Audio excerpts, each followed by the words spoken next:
So. Yes. Aber inzwischen kann ich mich muten, also genau, du wirst mich nicht mehr doppelt hören.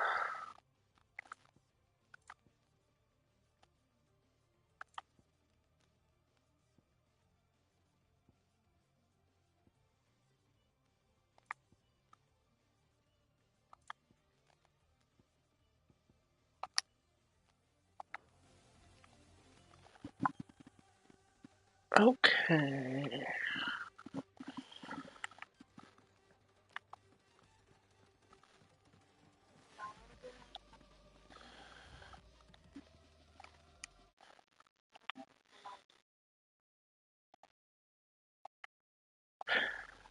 Maybe es ist ultra leise.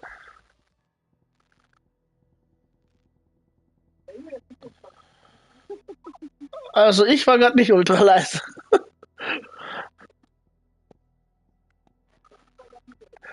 Oh Gott, ich habe mich wirklich so stark.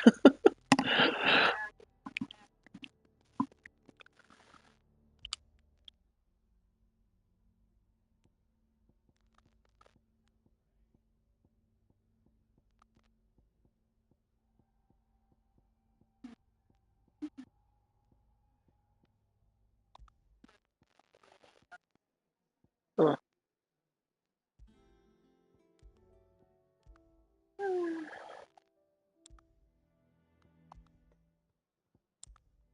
ja, machen wir das. Ah, okay. Warte. Irgendwas muss ich noch hier machen. Oh, man kann endlich Ability Sets machen. Oh, das ist geil. Das hätte schon. Man kann. Oh, ist das nice. Das ist schon lange überfällig, dieses Ability Set. Nein. Du musst es jedes Mal einzeln wieder neu erstellen. Yes. Weil ich bin. Keine Ahnung. Es hat am Dienstag angefangen und am Mittwoch bin ich auch nur arbeiten gegangen, weil ich diesen blöden Kurs hatte für die C-Prüfung, für den C-Posten. Ja, sonst war ich schon am Mittwoch krankenstand gewesen. Jetzt war ich halt heute und gestern nicht arbeiten. Yes. Warum habe ich die Fähigkeit gelöscht? Oh mein Gott, ich habe die Fähigkeit gelöscht. Okay, ich brauche ein höheres Level, damit ich alle Punkte habe. Ja, machen wir mal einfach die Quest, I guess. Warte, ich wollte eigentlich was anderes schauen. Bonus-Items. System. Nice.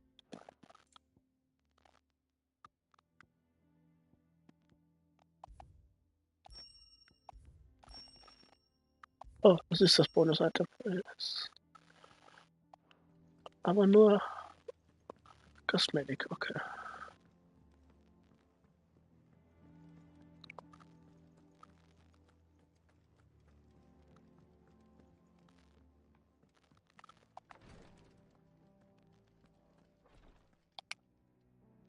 Clive, I wanted to give you something for the kindness you showed my mentor.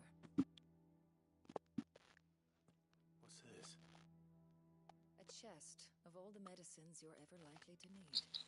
Seeing as you're so reluctant to come to the infirmary, I thought you might as well take a part of the infirmary with you.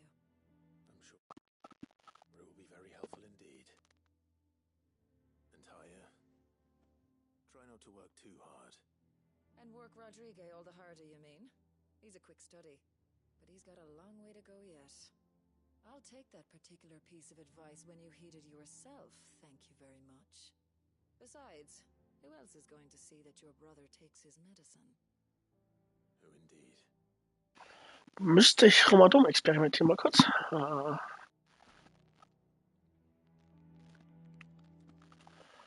Einstellungen. Nein, das sind noch Overlay-Optionen.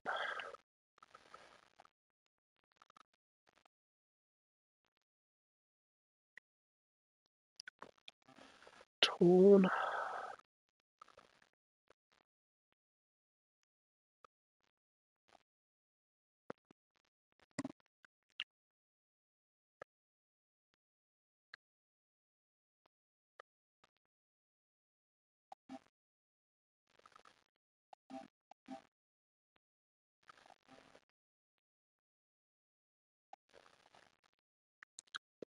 Mikro.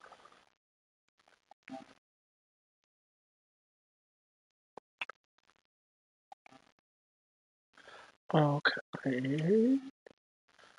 Nein, daran liegt es nicht. Oh, warte, ich kann ja mal Ingame-Sound eventuell anpassen. Oh, der ist überall auf 100.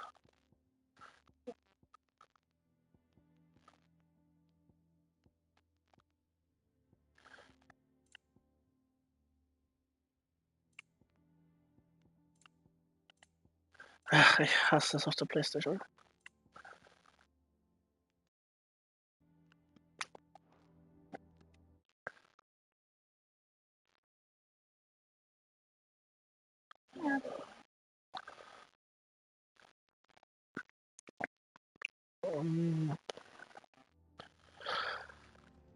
Ich habe alles jetzt, wo ich Ton höher schalten kann, habe ich auf Maximum gemacht. Schau.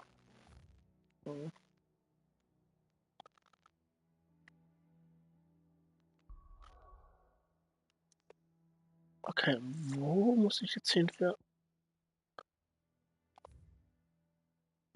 Hier. Mit wem muss ich dann reden? Ah, da. Ah.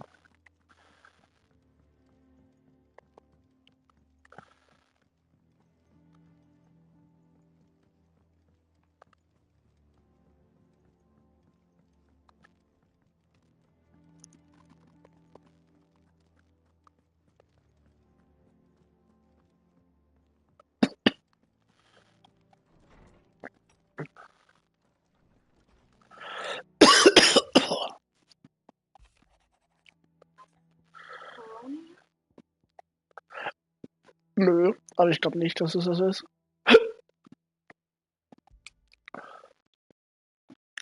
Der Husten kam ja auch erst Why now? gestern so am Abend. Und im Prinzip ist er jetzt nur aktiv, nachdem ich rausgegangen bin. Ansonsten war er eigentlich nur sehr trockener Would Husten. you believe me if I told you? Die Halsschmerzen sind auch schon weg. Also, After all we've been through. I doubt there's anything that could surprise me at this point. All right then. Rouse Joshua and meet me in the mess. We'll talk there.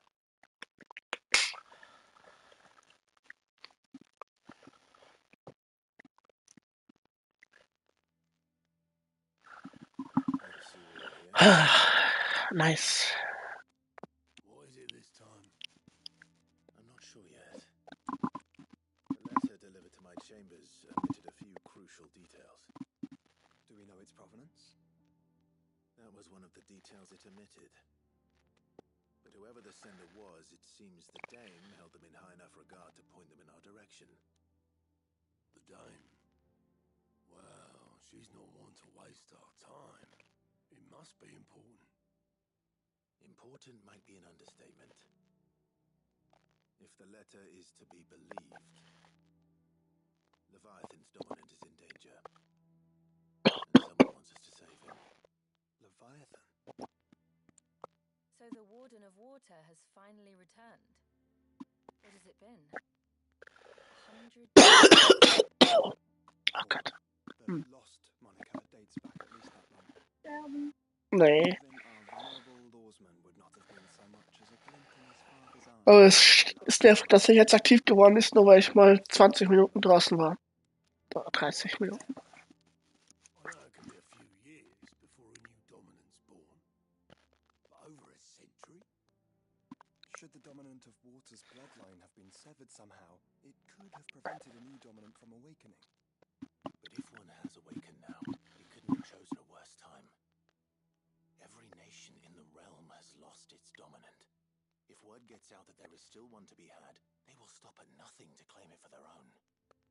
And the twins will be at war again, just when humanity most needs to come together.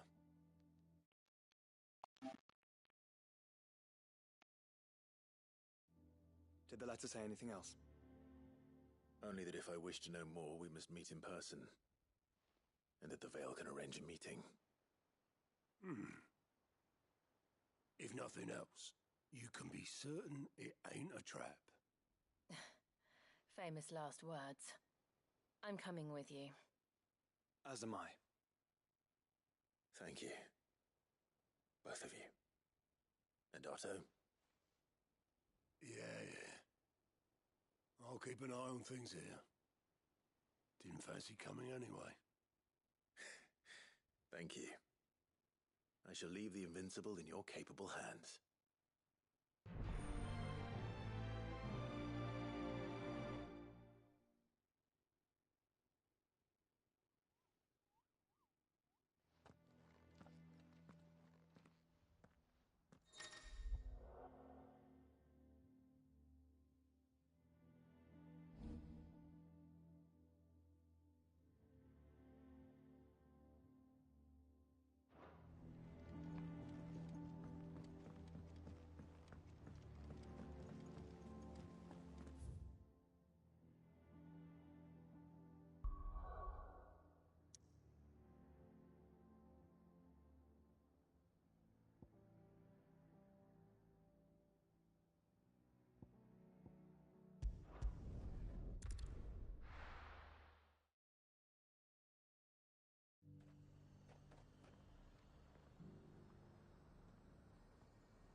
Garrison said they take another 100 of the pitch pots.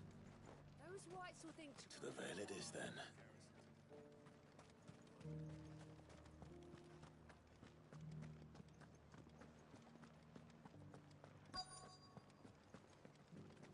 Looks like you've got a thirst. We can remedy that. But enough talk. How about we... Fancy a peek behind the veil, my lord? I'm looking for a Layla. You found one. So, will your friends be joining in? Or just watching? We're not here for your services. We simply want to talk. What you do with your time is up to you. The price is still the same.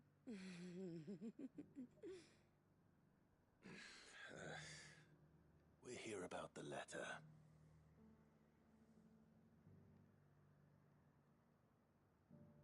Oh. Sorry. I suppose you'll be wanting to know who wrote it then. Among other things. Look, I'm just the messenger here. There's only so much I can tell you. Specifically? A location, north of town, on the shore of Isle of Feist Bay. There you'll find a tent and the woman who can answer your questions. And that's all? Nothing else? Actually, one thing. There's more than flowers in the meadows these days. So keep that sword of yours to hand.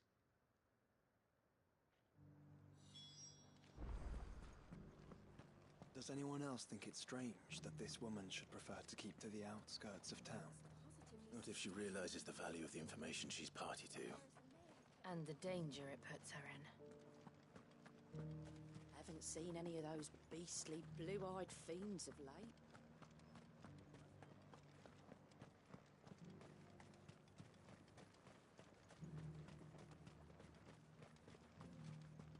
Duke has pledged to work with the people of Northreach to rebuild.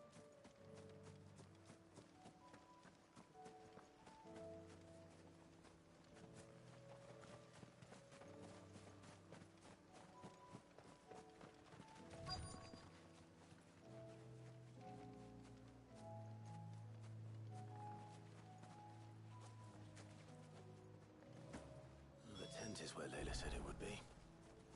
Yes, but who awaits us inside? It's empty. Why am I not surprised?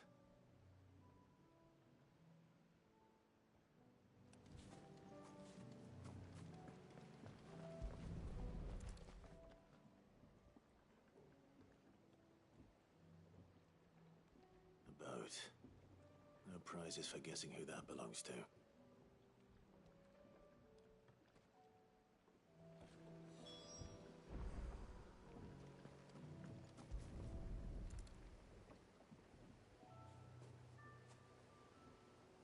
The embers are still warm. So you're Sid.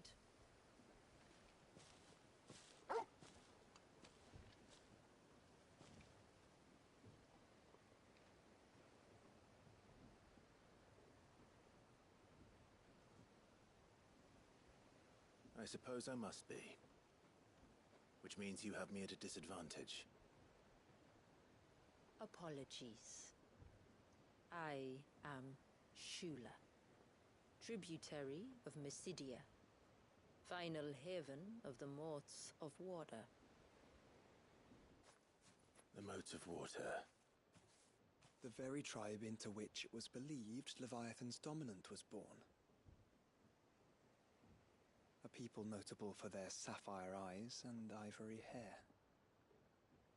Yes, that would be impossible, since the tribe famously Vanished. Was exterminated.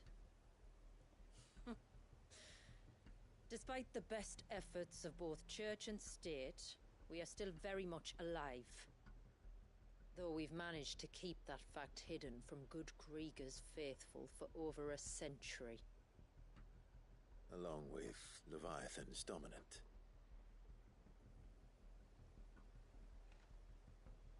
That wave out there. What do you know of it? The Surge.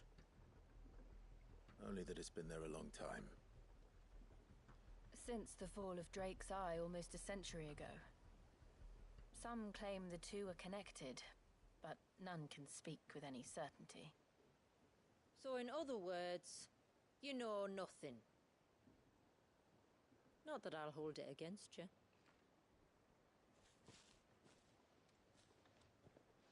The wave was raised by Leviathan in an act of rage. Moments before the waters were stayed, and the icon and its dominant bound within.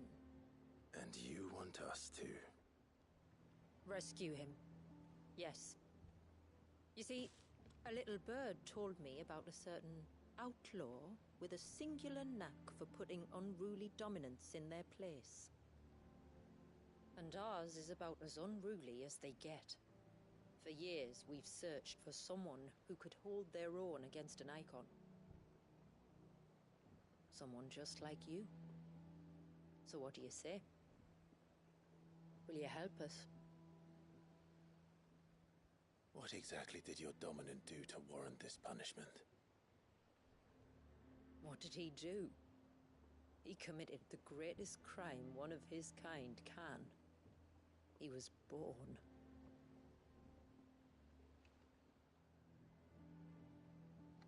But he deserves a better fate than the one my people forced upon him. He deserves to be free. As do we all. Very well. Far-fetched though your tale may seem, something tells me you speak in earnest.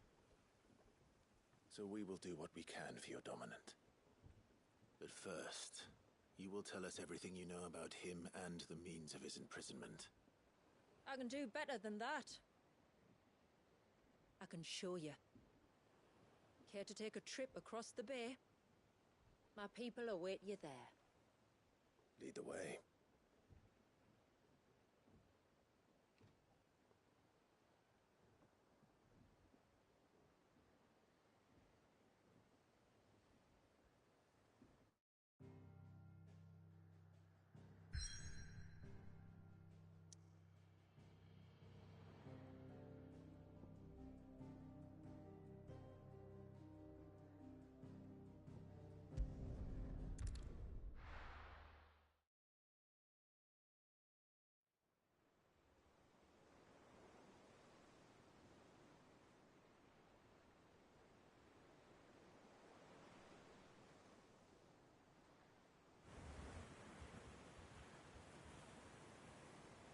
Alright, you might want to hold on to something. We're coming up on the wall, and passing through can take a bit of getting used to. I don't see any wall. Of course you don't. That's the point. It's a glamour woven by our ancestors to keep our village hidden from prying eyes. But don't take my word for it. Watch.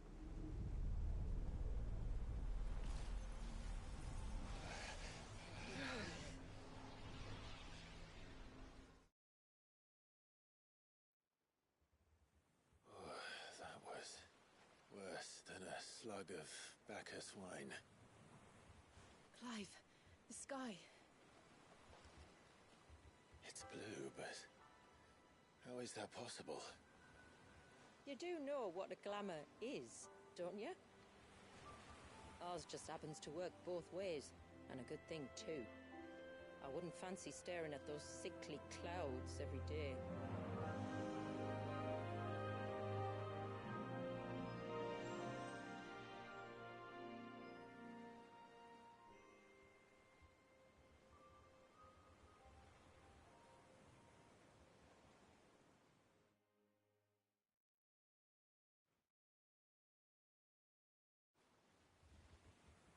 And that concludes our little voyage. We're here.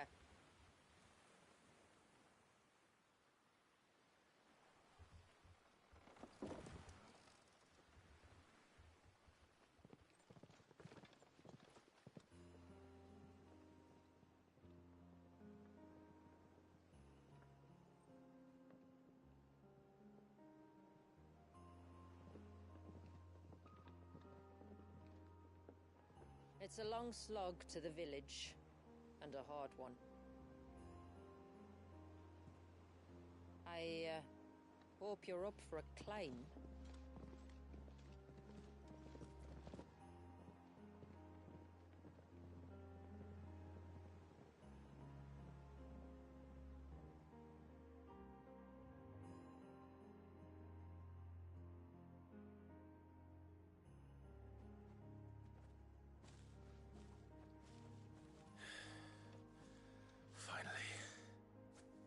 What?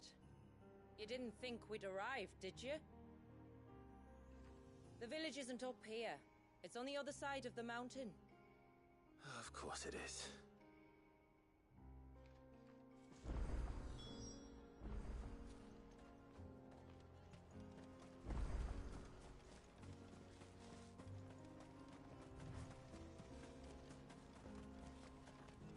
Watch yourself, Sid. This path can be treacherous. If not for the sheer drop, then for the beasts who prowl it. Thank you for the warning. And please, call me Clive. Sid is an alias. You will be pleased to learn, Lady Shula, that I have no such aliases. Is that so, Lord Margrace? It's all the same to me.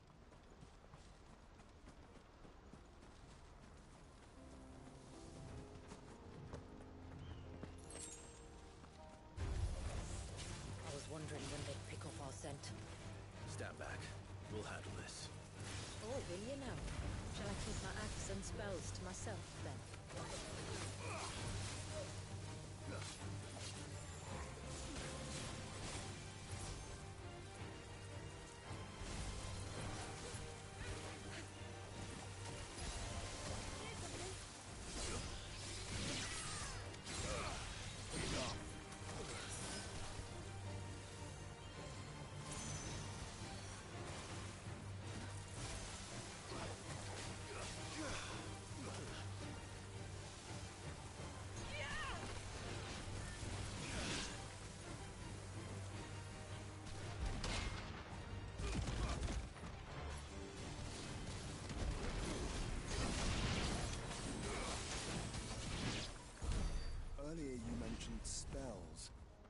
see you carry no crystals.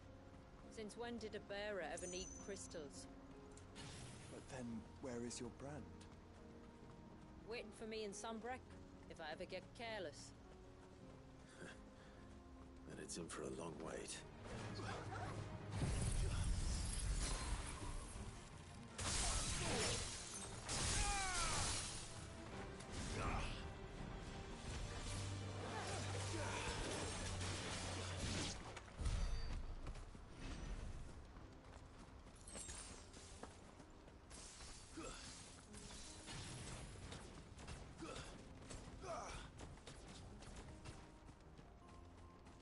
We're almost at the summit. From there, you'll have a better view of our home.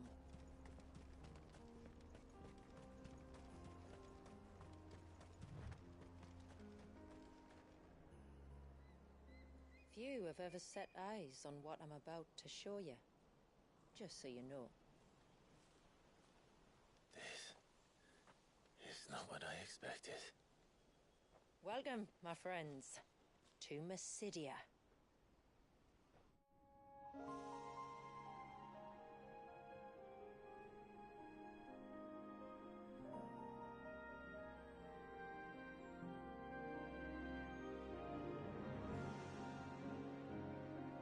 It's been a long time since I saw the North looking so Alive. I'm sure you have plenty of questions, but it's been a long journey, and I expect we could all do with a rest. Our humble village is only a short way from here, if you'd care to accompany me. Let's get ourselves in front of a fire, and I'll tell you everything you need to know.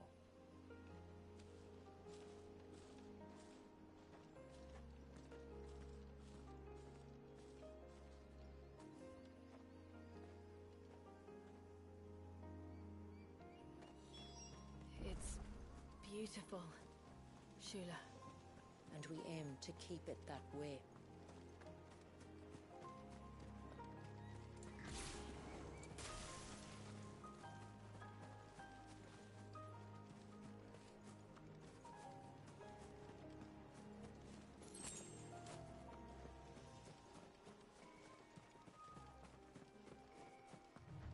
Are those stones glowing? That's one of the cairns which maintain the glamour. Steer well clear.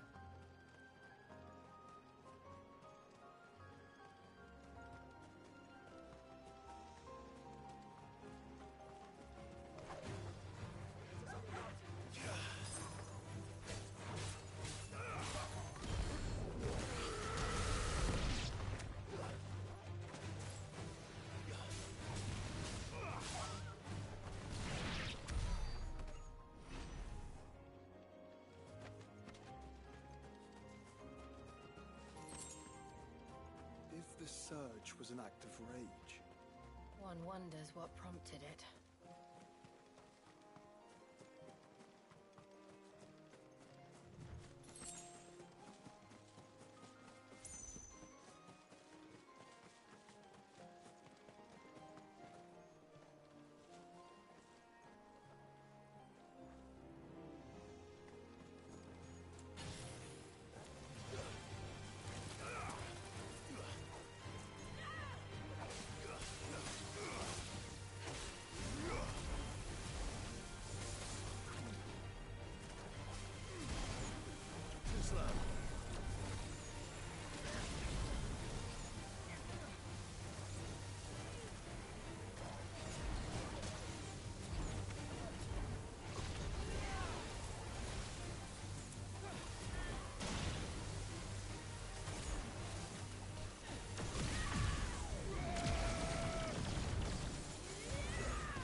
we not have spared ourselves the mountain crossing by landing further north? In clear view of the bay?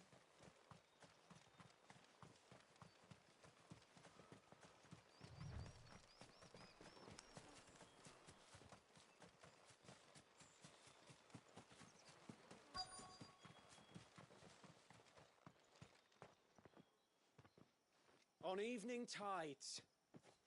Does morning's light return? Open the gates! The tributary is home!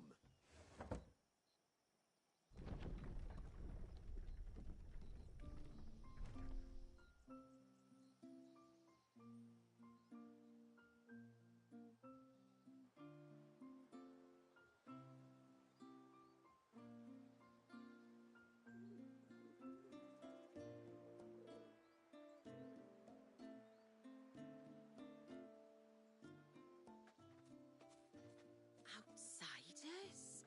Well, I never. Look at the size of that dog.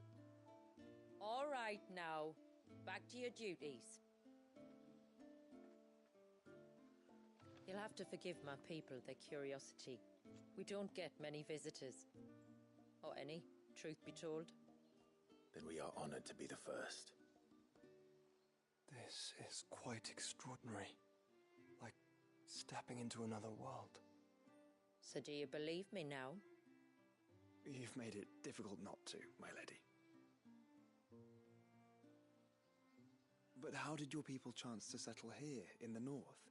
Unless I am much mistaken, the moats of water long called the coasts of Southern Ash their home.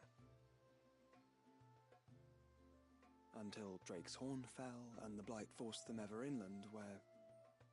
We met our doom, along with our dominant. I see you've read the Gregorian Church's account, but perhaps you'd like to hear ours. That building over there is the Witten Hall. It's where my people gather to discuss matters of import. We can speak more inside, once the place is ready to receive you. It shouldn't take long, but you're welcome to explore the village while I see to things. Thank you. We'll do just that.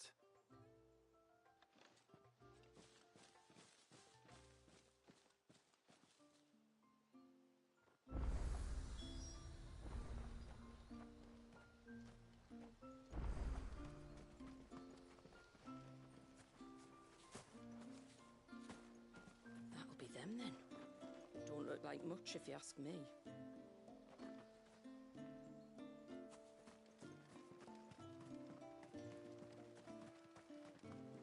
Look! That one's got a black cape. Do you think he's the leader?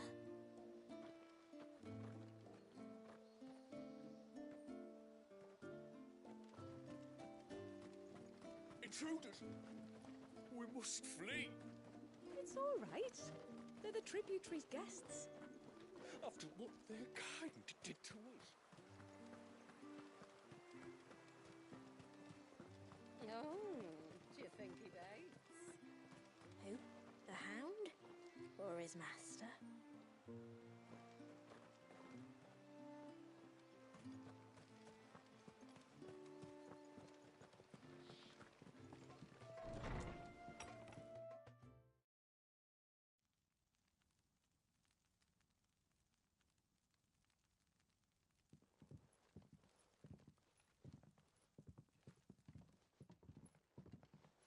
So what do you think of our little haven in the woods? It might not have all the comforts of a southern settlement, but at least it's ours.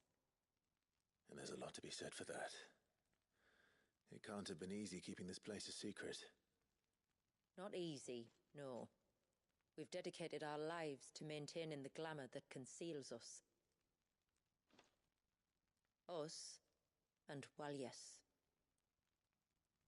This man, Walyes, is he Leviathan's dominant? That's right. Though he's no man, Walyes is still a baby. A baby? Forgive me, but you said that the Dominant and his icon were bound inside the Surge almost a century ago. That would surely make him older still. It would, if he'd been allowed to age. But the spell robbed the poor bairn of even that. I'm sorry? Wallius was the son of my great-grandfather. Leviathan awoke within him almost immediately, but instead of allowing the lad to live out his life as a valued member of the community, my ancestors sought to put his power to other uses. Sadly for them, the Icons sensed their treachery and summoned a wave so large it would have swallowed the entire village if my ancestors hadn't stopped him. Then it is not the surge that binds the child, but time itself. Yes. Forgive me. I'm still not sure I understand. I'm not surprised. It isn't the easiest thing to explain. Which is why it might be better if I took you to see him. Show you exactly what he has to endure. That is why we came. Then let us be off. There's a road that leads north from the village. It'll take us right into the surge.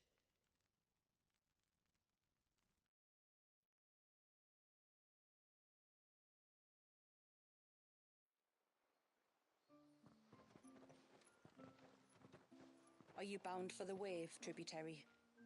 We are, Delina. Have you spread the word about our guests? I have. Everyone knows to treat them as family. You shouldn't have any trouble now, but just in case, I would have you accept this symbol of our people.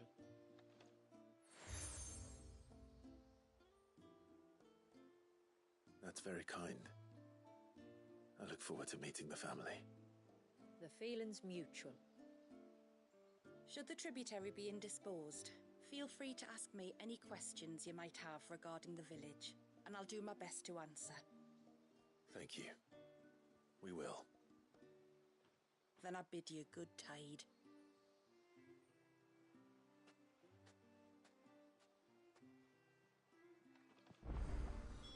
Our storehouse lies across the bridge. If you're short of supplies, you may find what you need there. Though we will have to ask you for recompense, poor as we are. Sid! You are Sid, aren't you? The man the tribute. I wonder if you could help. With what exactly? Oh, nothing too troublesome. Do you know my husband, Pavat? He's the village smith, among other things. Anyway, his name day's not far off, and I wanted to make a gift for him. He's a craftsman, you see, and he's been fretting about running low on the flowers he uses for dye making, so I wondered if you might collect some for me and give them to him. Would this gift not be better coming from you? Perhaps, but it can't, for reasons I can't go into. Please, I know it sounds daft, but I'd be ever so grateful.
Which flowers does your husband? The sweet little blue ones are...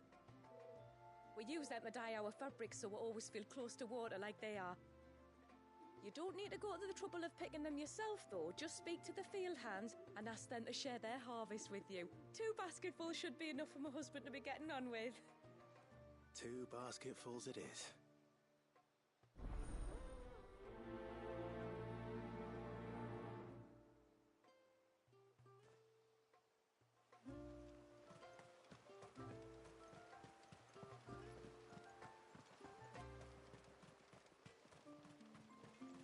I'm not arguing. The child must... Excuse me. I wonder, might Pavard's wife tasked me with collecting some for her husband, and suggested that I speak to you. Ah. Werda wants you to bless her better half with the fruits of our labour, does she? Go on then. Give the old fool something to squirm about. I'm sorry. Ah, don't worry about it. An old fool Pavard may be, but if you come bearing gifts, he's not fool enough to turn you away. I'm glad to hear it. Thank you.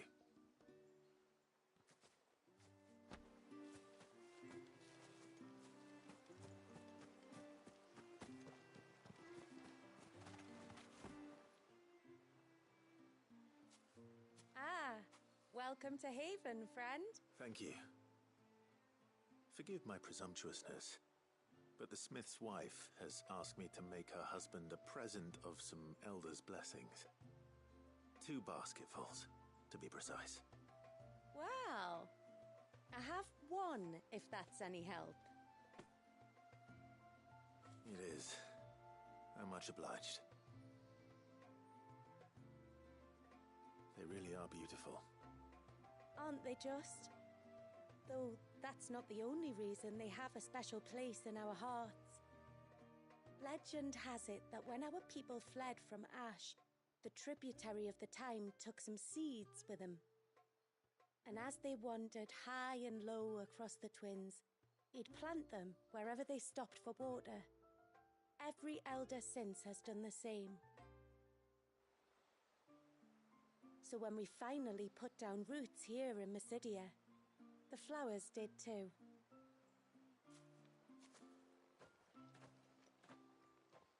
Well, that's 2 basketfuls.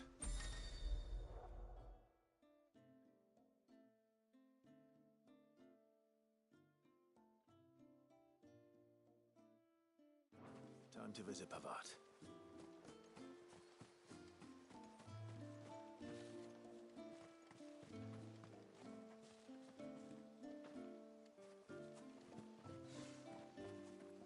Where in the blue heavens has that girl got to?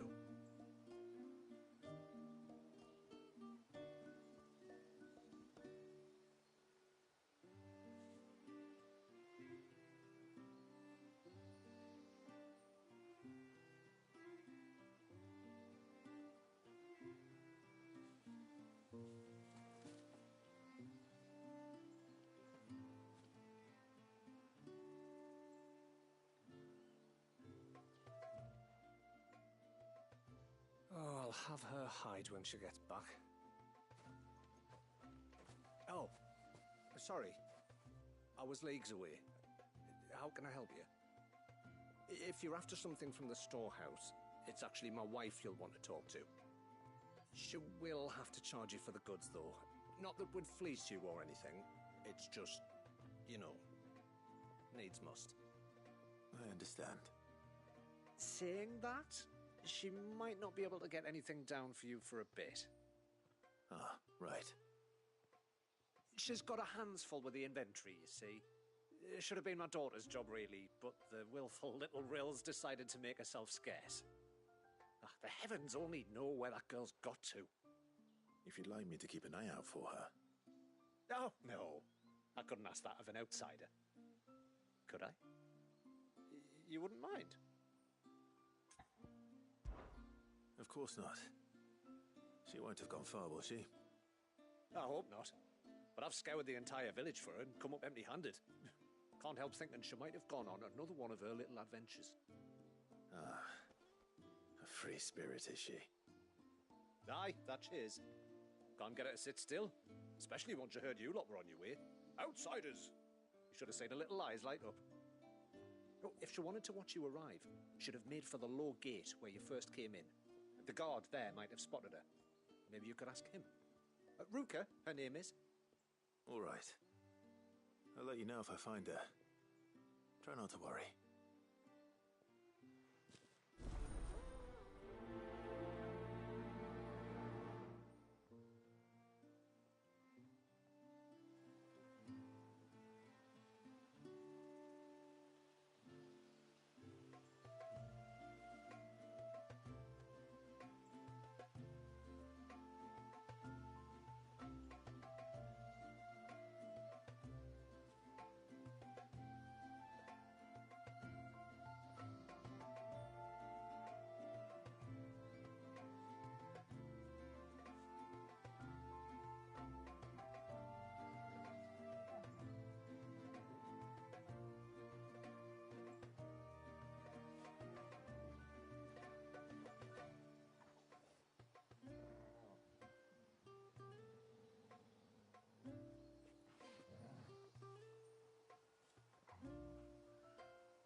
Me, mine ancestors.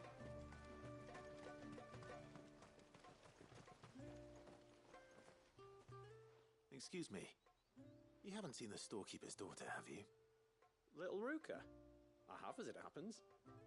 She went out through the gate not long ago. Out of the village? Alone? Aye, she does it all the time. There's a path off to the left which leads down to the river. Nice little spot, that. And safe as you like. The beasts of the mountain don't dare come so close to the village. That's where she'll be. Go and have a look if you don't believe me. I will.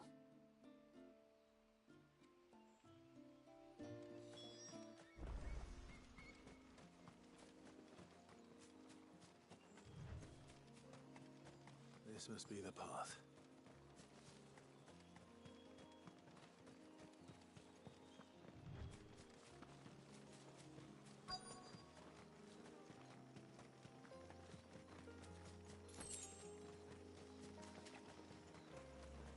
They're not here either. It's you! I've been looking everywhere for you. You must be Ruka. You know my name? Can you lot read minds? Your father asked me to keep an eye out for you. You left without telling him where you were going. He was worried. But I went to look for you. Well, now you found me. What do you say we head back to the village and let your father know you're safe? All right. And on the way home, you can tell me all about the world beyond the wall. I want to know everything. Everything might be a stretch.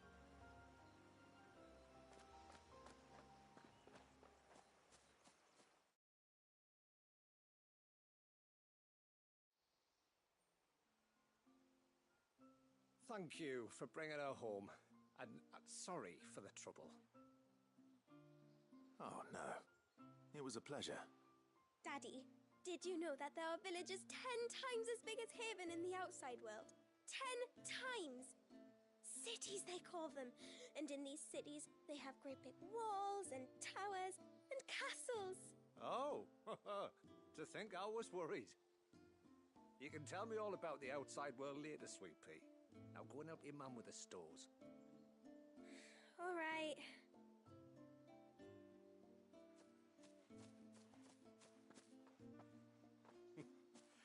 Thanks for putting up with her questions. She, has a lot of them.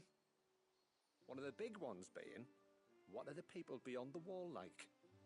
Reckon you've made a good first impression. Are we the only ones she's ever met? That you are. The rest of the world can't know we're here, so we'll have to be very careful who we're letting in and out. A few of us might make the occasional trip to shore for supplies, but for the most part, we make do with what we've got, including what the old Northerners left us. Yes. You built on top of the old ruins, didn't you? Well, they make for fine foundations. Their masons clearly knew what they were doing. That's one thing we don't have to worry about. Oh, it's everything else that's the problem. Medicines, metals for tool making, anything like that. We have to dress up as travelling merchants and make a trip to the outside and pray to every cloud in the heavens that nobody sees through us. Which explains why you need Gil. Aye. And now Ruka's back, my wife should be free to assist you with any potential purchases. So please, do make good use of our stores, because we fully intend to make good use of your coin. I'll be sure to keep my purse strings loose.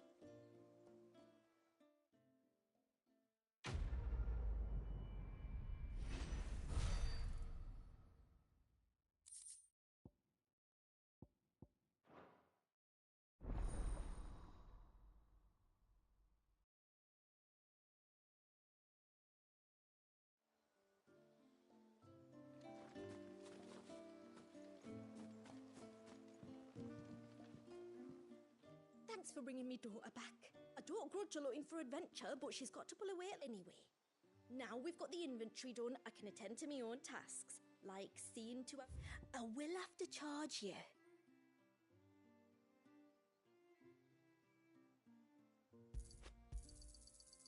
Well, if you're sure you need it.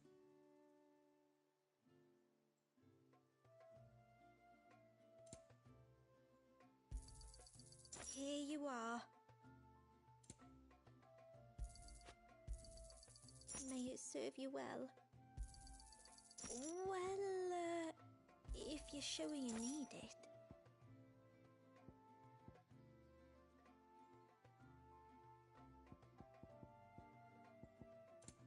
Then I bid you good tide.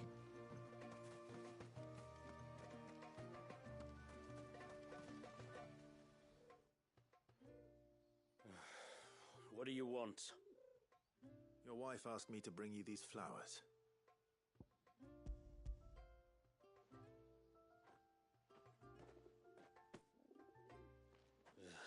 That woman. Come out. I know you're there. Who? Me?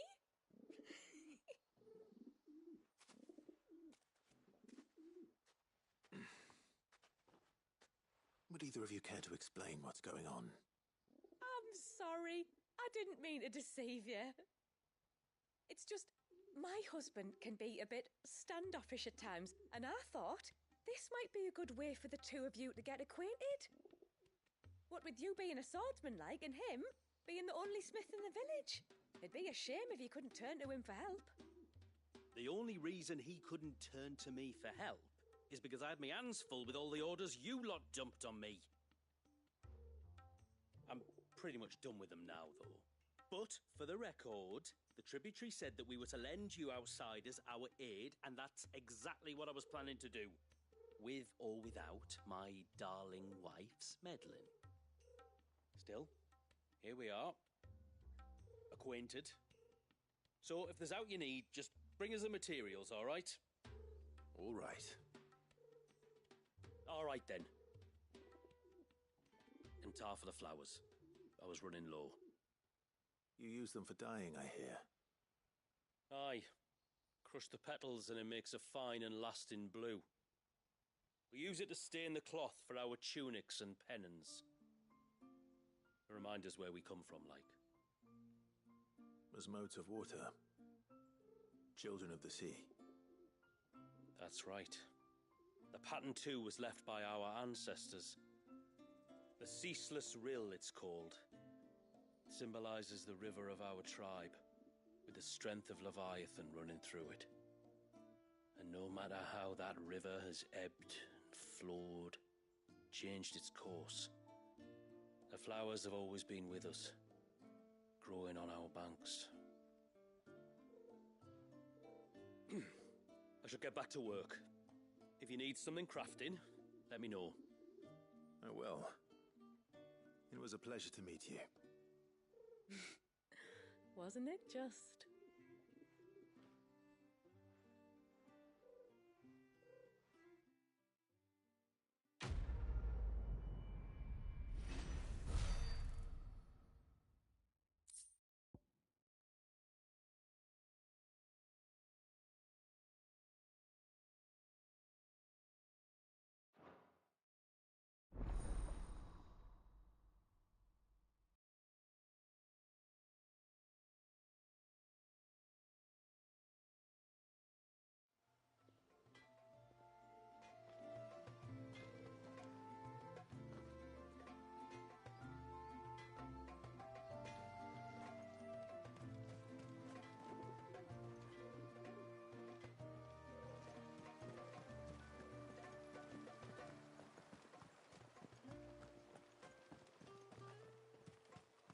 Poor things are as pale as ghosts.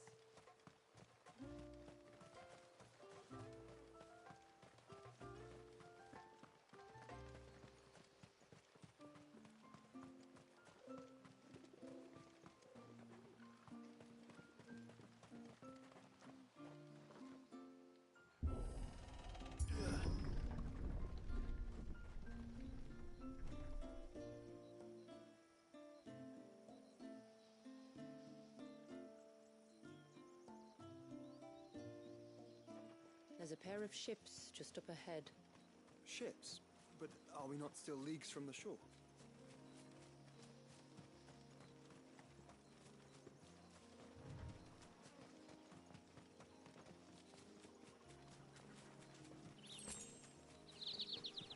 The quickest route to the Surge is due east, past the second galley. Shula, how did these ships come to be here? What do you imagine happens when an Icon of Water gets angry? Really, brother, did you have to ask? Caution,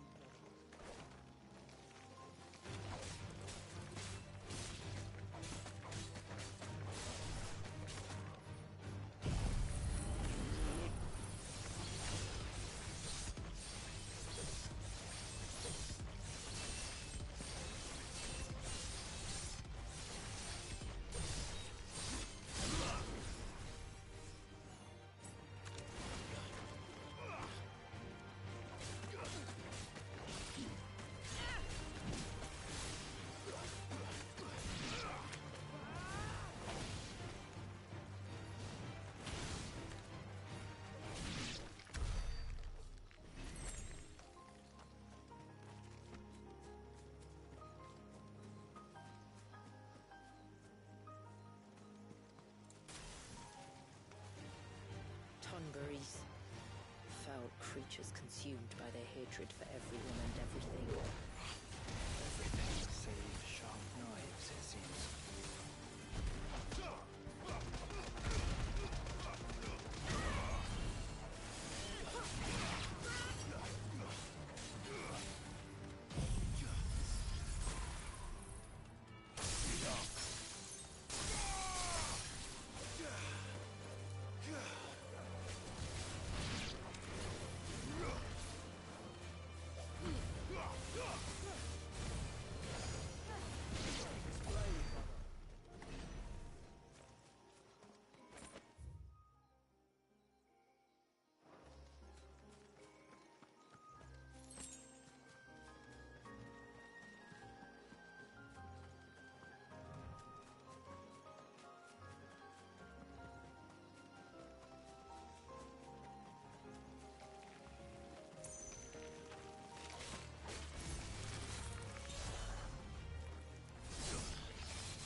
can smell the sea. It's not far now.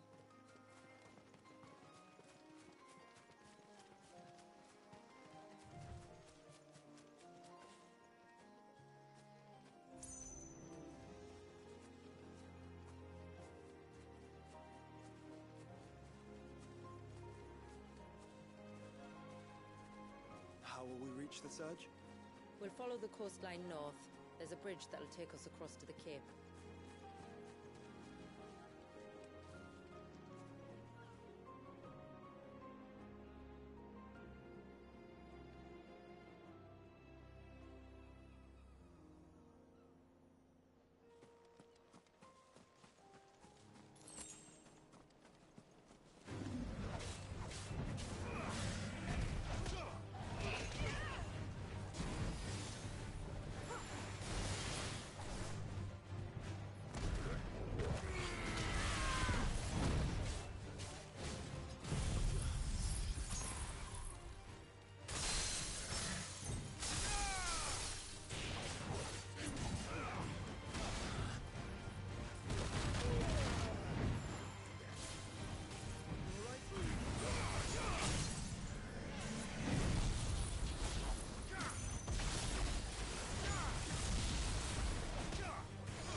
Might I inquire about the Ray of Light?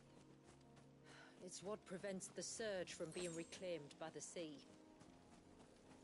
And Dwalius by his people.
You said before that the child is bound within the surge.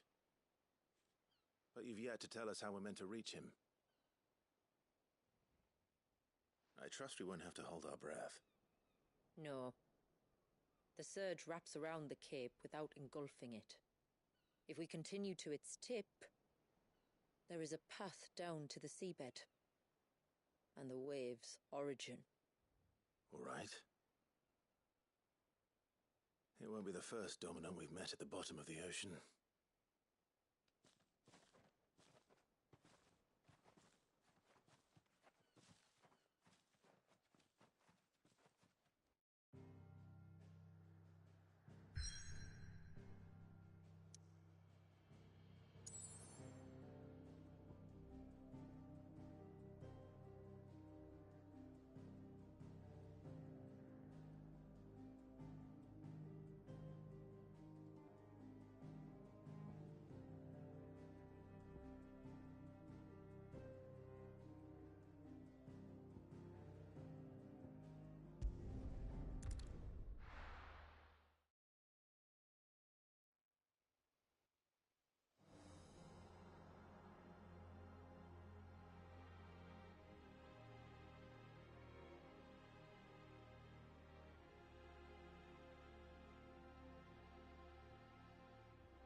It's not much further now. The path seems well kept. Do you and the villagers often come this way? Only me. Once every new moon without fail. It is my duty both as village elder and Walyus's descendant. But surely no one blames you for what happened. Why should you bear the responsibility alone? You misunderstand. I do it because I want to show him that he isn't alone, and that there are still some of us who would see an end to his suffering. Suffering you will soon witness with your own eyes.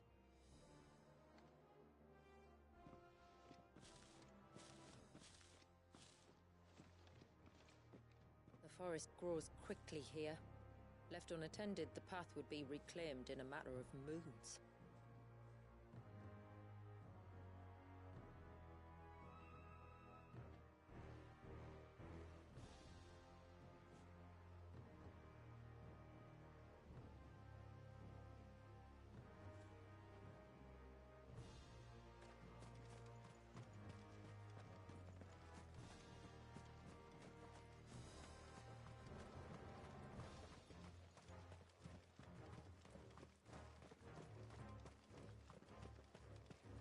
Does the light point the way to the child? It does indeed.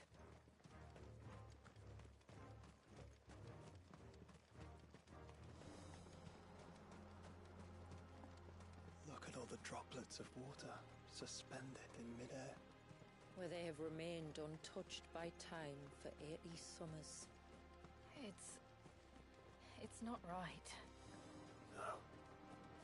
It's not.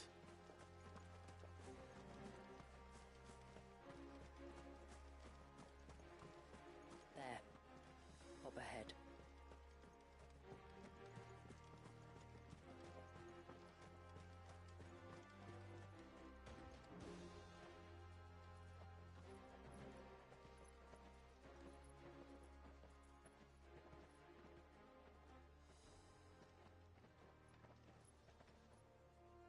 Down in the center. Follow me.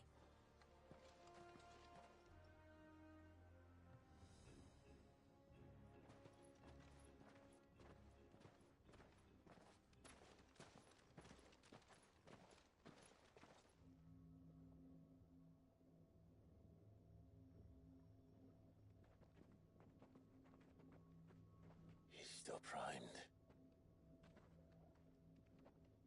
I'll never forget my first priming. The fear. I was old enough to understand what was happening. One can only imagine how this poor child felt. He is the victim of an unforgivable sin, committed by people who saw him as nothing but a means to an end. He must be so frightened. Then I'll ease his burden. You don't mean? I'm not going to hurt him. Contrary to the tales, I don't go around killing dominants for no reason. What if I told you there was a way to remove Wallace's icon? I tell you, you were a madman. It's hard to believe, I know. But it can be done. Though, it isn't without its risks. Part of the icon remains no matter what. So, it might still come to violence? I don't know. It depends on the dominant. I've seen things end well, and I've seen things spiral out of control. But I do know one thing. If we turn our backs on this child, there will be no end to his suffering. And I think that a worse fate than the alternative. Don't you?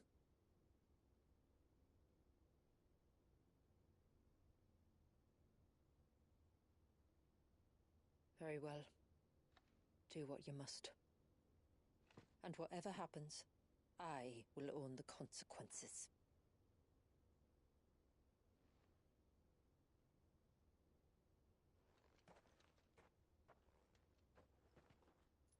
Don't be afraid, little one.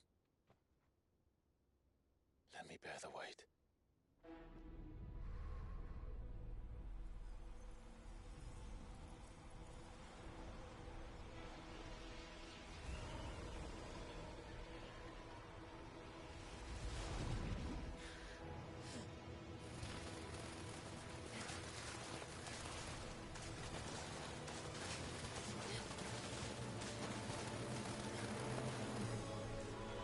Hush now. It's going to be all right.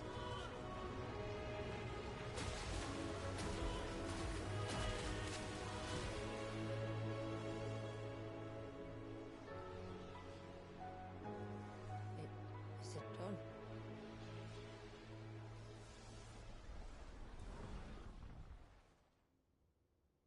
I think so. I can feel the icon inside me. But something's wrong.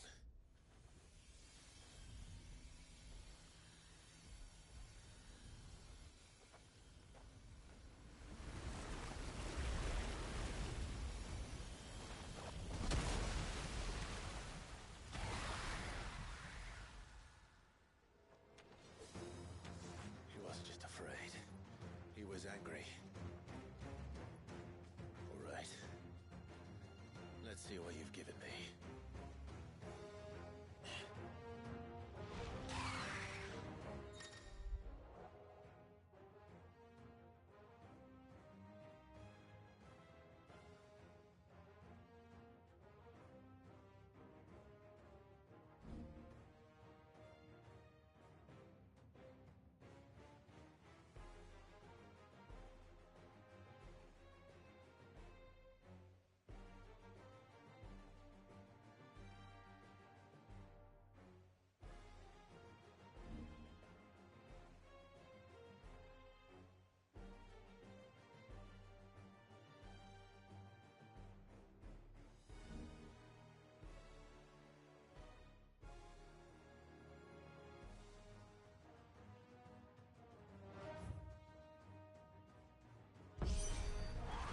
Leviathan!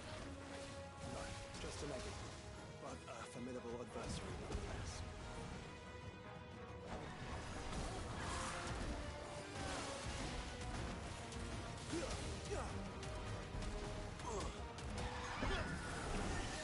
Oh, look. It has friends.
Is everyone all right? He seems calmer now. You said Walius was frozen in time. But he knew we were here. How? I don't know. He's never reacted to anything or anyone. Until now. The child has been bound for nigh on a century. If he has been conscious from the first, we must remove the seal at once. It's not that simple. I wish it were, but... there's more to this tale. It would be better if I explained back at the village. I see. Then let's return before it gets dark.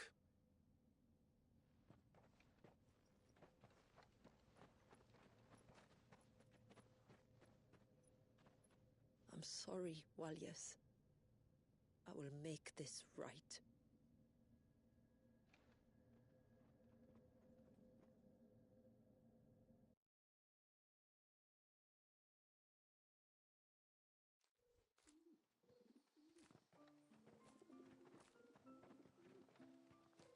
So, part of Leviathan is inside you now, is it? Does it hurt? No. Not anymore, anyway. Good. Because I still have need of your strength. If you want to know the rest, we should head to the Witten Hall. Of course.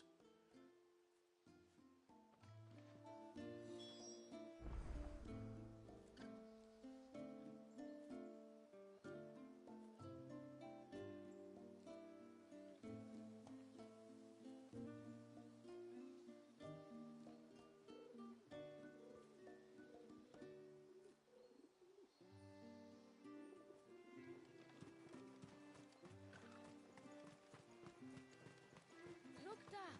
The cherries back.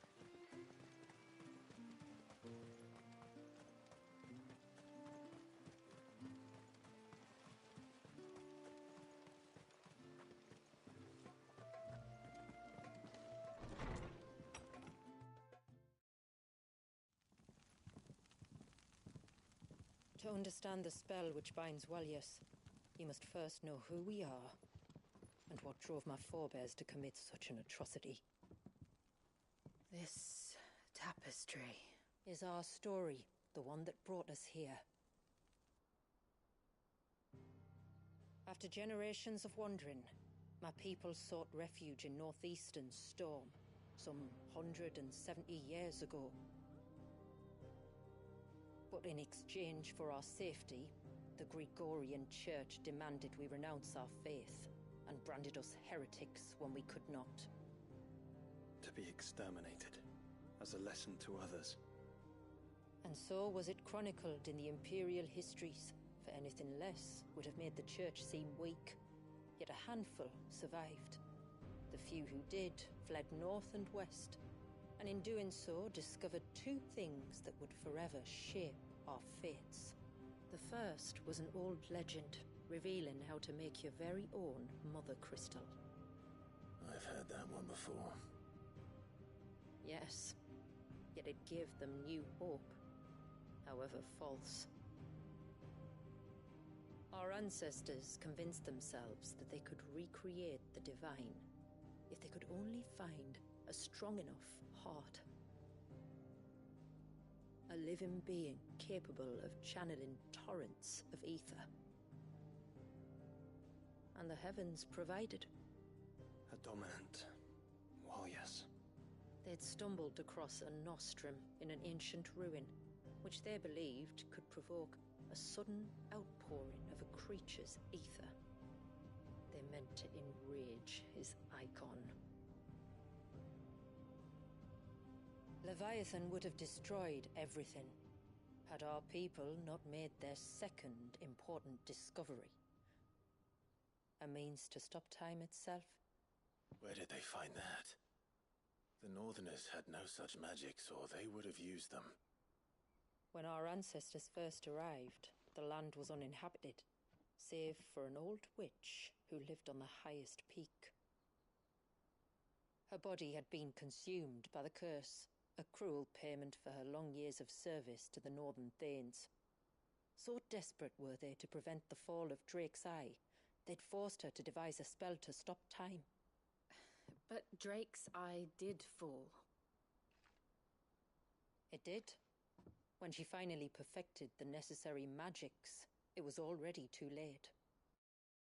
As punishment for her failure, the Thanes exiled her to this forsaken place to live out the few days she had left. Knowing her suffering, our ancestors cared for her as best they could, and in return, she gifted them her spell. That even though she should die, her legacy might live on.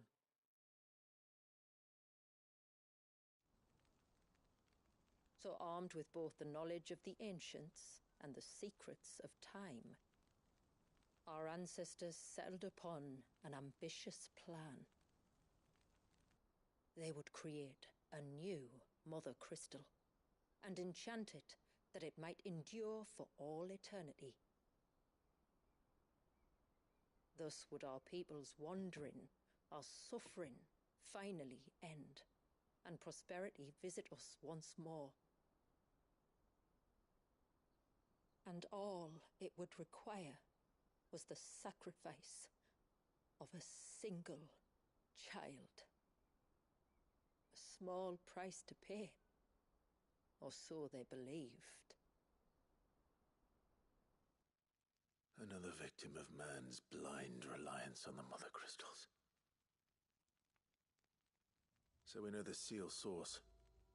How do we break it and restore the flow of time? Do you recall the Dome of Light on top of the cliffs to the west? Inside lie the ruins of an old temple.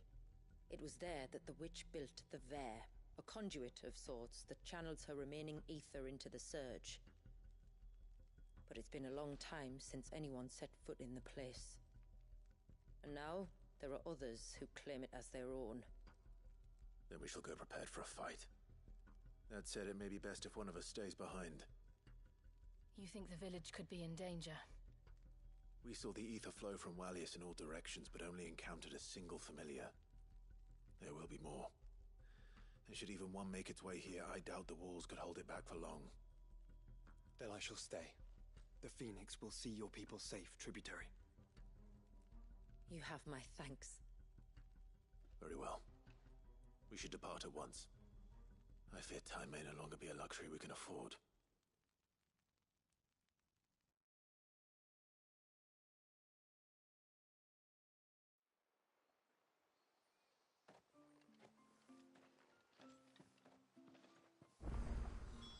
The Vare is not easy to find.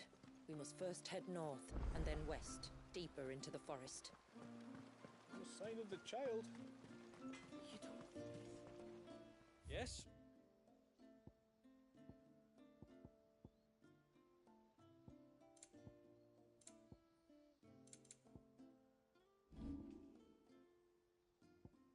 Till next time, then.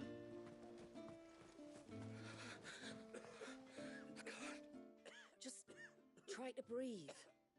That's it. Is everything all right? Ah, you're the outsider. I'm Fannet, healer by trade. And this is Talor, one of my patients. He took ill not long after you arrived. Nothing too serious, I hope. I hope so too. But this affliction, it's like nothing I've ever seen before. He complains of feeling chilled to the bone, but there's no fever to go with it. And my most powerful antalgic hasn't done a thing to ease the pain in his chest. I'm starting to wonder if his Shula said that you were here to help us. You couldn't help me, could you? I'd be happy to. You can, don't worry. All I need you to do is speak to Talor's son, Pavat, over at the forge, and ask if he knows what... Something must have caused this. And the trouble is, Talor's too weak to speak, so while you talk to Pavat, I'll pay his wife word a quick visit. All right.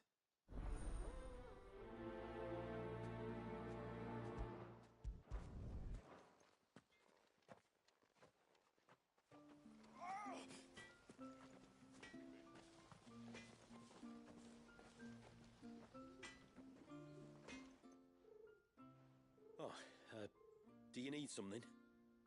I do, though not from the forge. Thanet asked me to speak with you.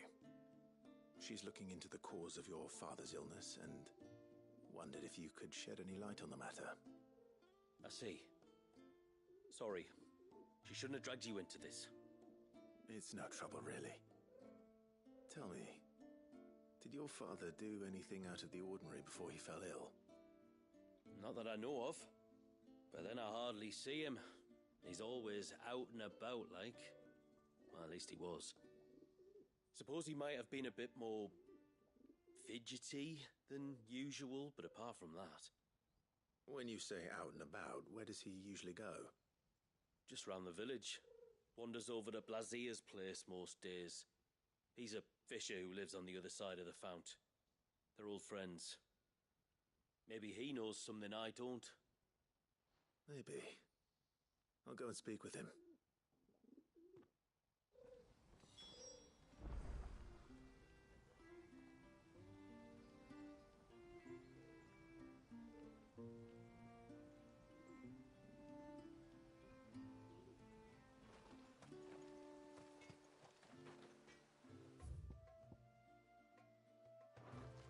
No sign of the child.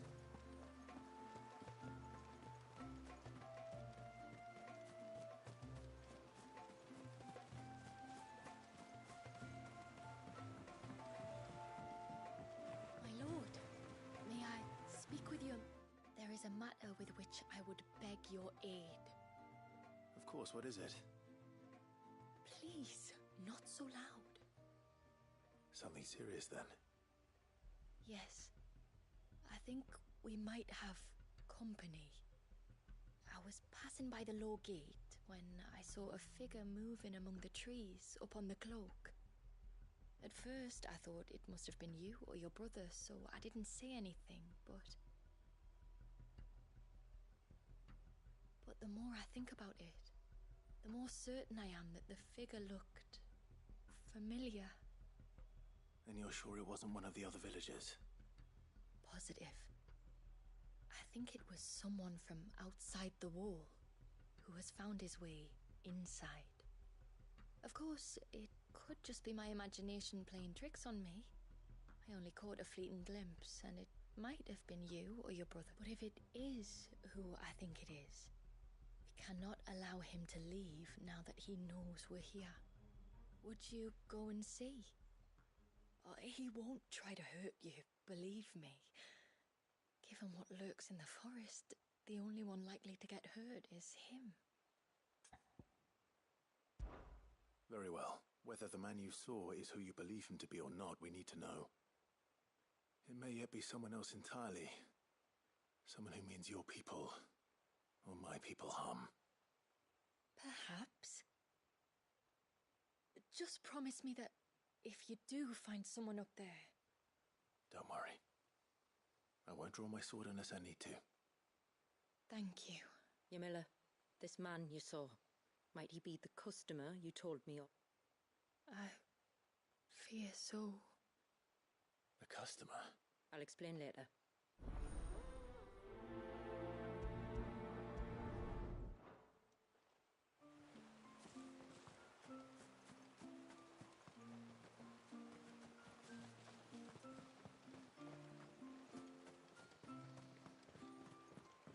If we pick too many of the flowers, there won't be enough.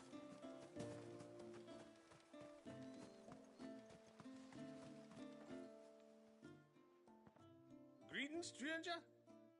What can I do for you? Your name is Blazier, is it not? Pavard tells me you're a friend of his father's, and that the two of you may have spent some time together prior to his illness. His illness? Talo's never been ill a day in his life. I don't know why he'd start now. Oh, Fanny doesn't know either. It was she who asked me to look into his recent behavior on the off chance it might explain how his condition arose. Oh, I suppose there was something that struck me as a bit odd. He kept asking about the woods. Did you see anything strange on your way back from the shore? Are you certain? Do you swear? That kind of thing. I didn't, of course. But he wouldn't let it go. It was like he was expecting something to happen. It was just a matter of when. that I know what. Well, he never told me anywhere. Well, that certainly does sound unusual. And it might just be what Fanet is looking for. Thank you. Don't mention it. Oh, and when you say hello, wish him the best from me, eh? Let's see what the healer makes of this.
After it.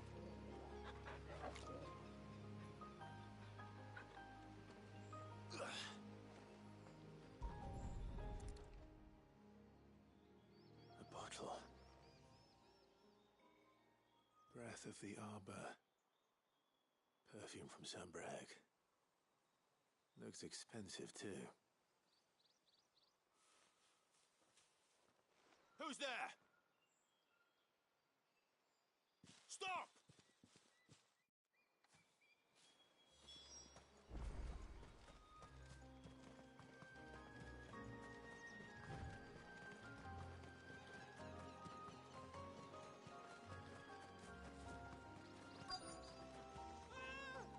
No!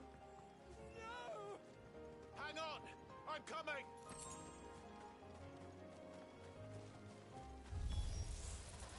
Don't eat me! I'll give you gut rot, I swear! Stand back. I'll handle this.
Are you all right?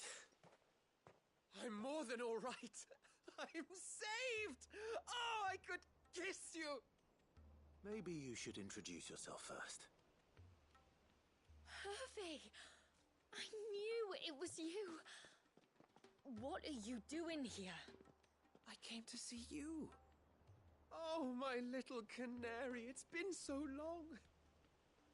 Thank you for saving him and sparing him. Who is he? Hervey, one of many clients from my employment beyond the wall. One of many clients?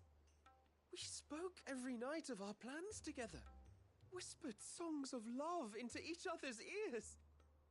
And then you upped and vanished without so much as a word. I left you a note, didn't I? I told you I was sorry, but that we could never be together. That I could never abandon my family. And I told you not to look for me. How did you even find this place, anyway? The flame of your love was as a beacon in the night that guided me to you. Hervey.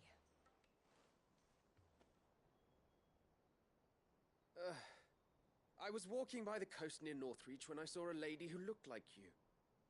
Eyes like the ocean. Hair like the driven snow. The next moment, she and her companions were jumping in a skiff and sailing out towards the wave. So I, borrowed the nearest boat and started rowing.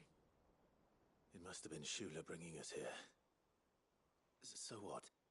You rowed, found a nose how many leagues across the bay, simply because you saw a woman with white hair. And as I did, the skies changed from a dull and hopeless grey to a bright and benevolent blue. That was when I knew for certain that my little canary was close. Oh, why did you come? You should have forgotten me, as I tried to forget you. I cannot leave my people, Hervey. And now that you know about this place, neither can you. We must return to Haven and accept my family's judgment. I'm to meet your family. Oh, my little canary.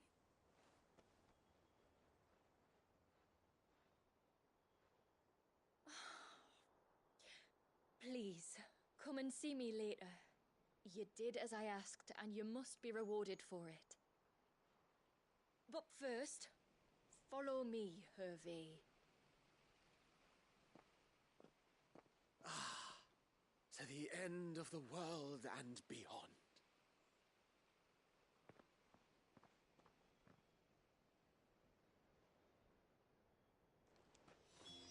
You should never have found this place. How could I be so careless? Don't blame yourself.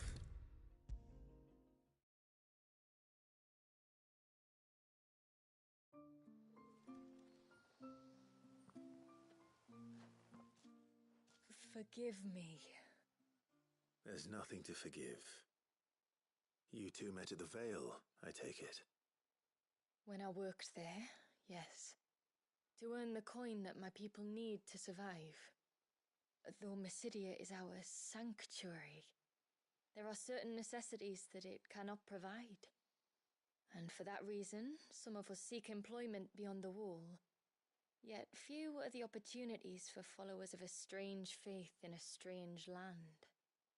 And so you supported your family as best you could? I did. And I have never regretted it for a moment. I found a second family in the Vale. And in the Dame, a second mother. I also found Hervey. But our love could never be. I knew that if I revealed my secret to him, I would be putting my people in danger. But that if I did not, I would be living a lie, unable to return home. What will happen to him now? Since our people settled in Mysidia, uninvited visitors have been few and far between, but not unknown. Explorers, survivors of shipwrecks, none lasted long. I see. That was before my time, you understand. I've never had to make a decision like this before. Ymilla, know that I do not blame you for any of this. It was me who decided to make the trip to shore. Me who exposed our secret. This was my mistake, and I shall bear the responsibility. Thank you, Tributary. I only beg you to remember that Hervey means us no ill will. He's just a fool. A fool who loves me. I will take that into consideration. But yours is not the only voice I must listen to. The whole family must be consulted, and it may take time for me to arrive at my decision. I hope you understand. Of course, Tributary. However long it takes. Come what may, I thank you, my lord, for bringing us back together.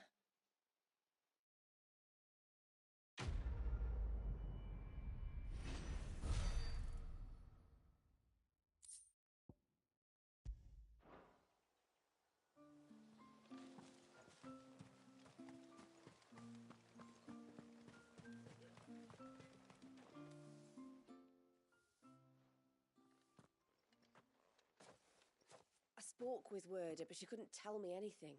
Did you have any better luck? Nothing conclusive. But there was one thing. Lazir, the fisherman, told me that Talor had taken a sudden interest in the forest of late. He kept asking him if he'd seen anything unusual there on his way back from the coast, but never let on what exactly he was expecting him to have seen. The forest between here and the coast. Surely not. But then... I can't say for sure. But I think Talor's illness might have some connection to the Tomberries. You may have encountered them during your time here. The small, scaly beastmen. And you think they may have caused Talor's illness? I do. At least in a way. And if I'm right, it's no wonder the treatments I've been trying didn't work. Oh, I know it's a lot to ask, but would you go down into Father's Fell for me? There's an altar there, and if my fears are true, an offering upon it. What is going on here? Please. I'll explain everything when you return, but time flows fast. I beg you, make haste for Father's Fell and take the offering from the altar. Talor's life may depend on it. Very well.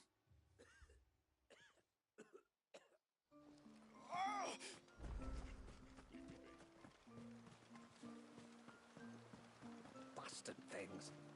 All the fish. Oh, I never should have let him go alone. Ty, take me. What am I gonna do?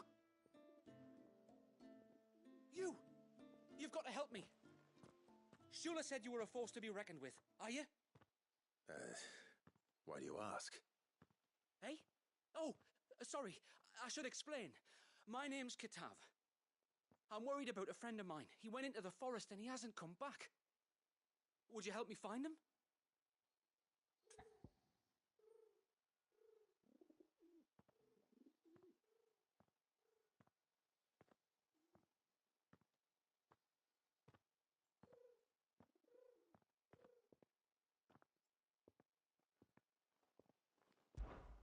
I can try.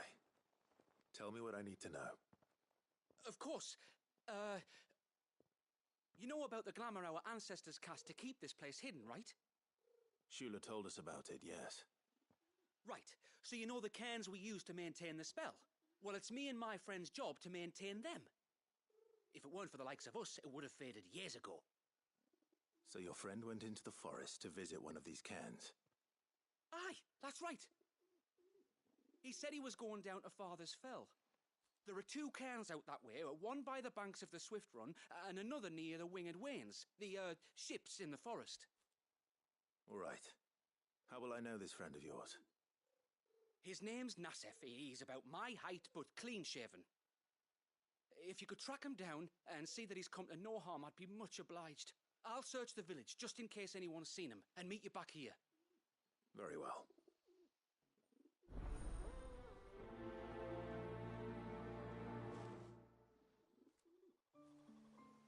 One cairn by the ships, another by the river. Better get moving.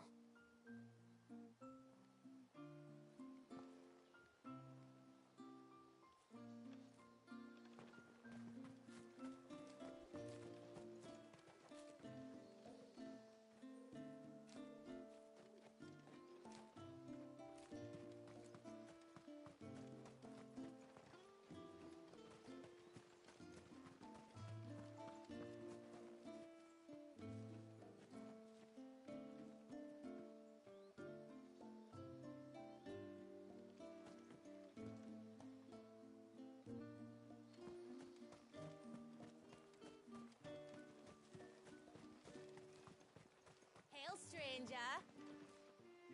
Are you a rider by any chance? I am. What gave me away? Oh, I can smell it on you. The scent of the stables. And not just any stables. Something tells me you've never been one to ride half-starved birds with chine gall and wet beak. If I had a guess, I'd say your bird eats only the finest greens and has her feathers groomed twice a day with a curl hairbrush. Nothing but the best for my Ambrosia. Ambrosia, eh? Pretty name. What's she like? Well, she's tall and strong. And her feathers are as white as snow. You're joking. You've got a white chocobo. I have, yes. I suppose they are rather rare. This I've got to see. Can you bring her here?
I would if I could, but I doubt Shula's skiff could hold her.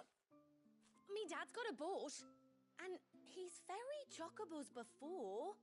You could get him to bring her. It'd be perfect timing and all. He's preparing for a trip beyond the wall as we speak. I'm sure he'd help you if you asked. He would. Well, I don't suppose it would hurt to have Ambrosia around. All right then. Where could I find your father? He'll be in the storehouse on the other side of the brook. Tell him Manda sent you.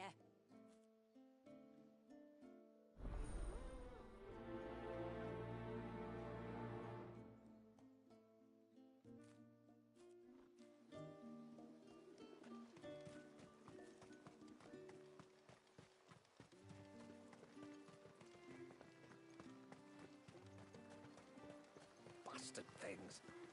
Tore the fish right out of the baskets.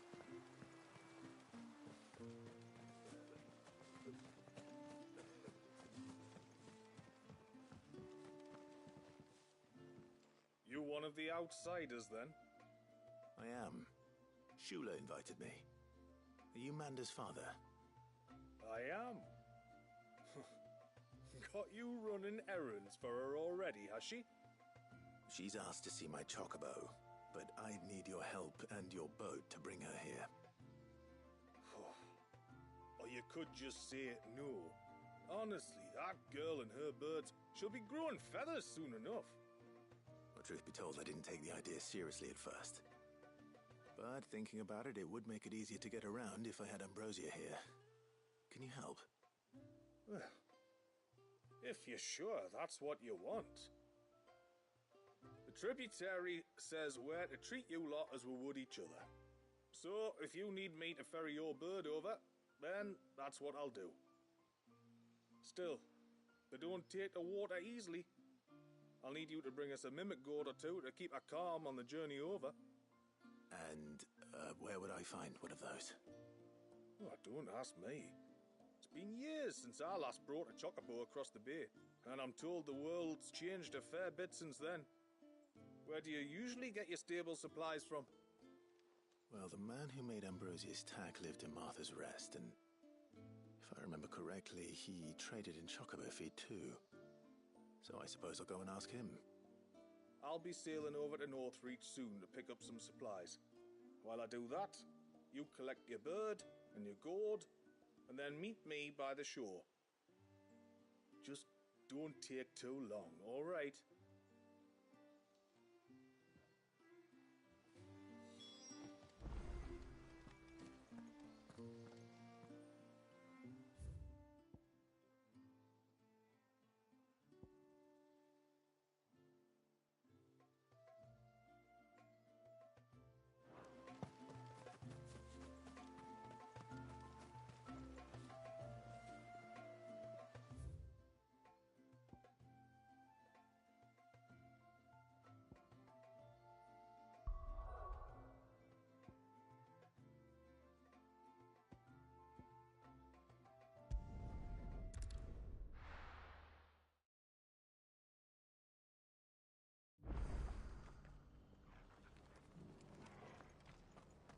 Few rooms going spare now. You want a bed for the night?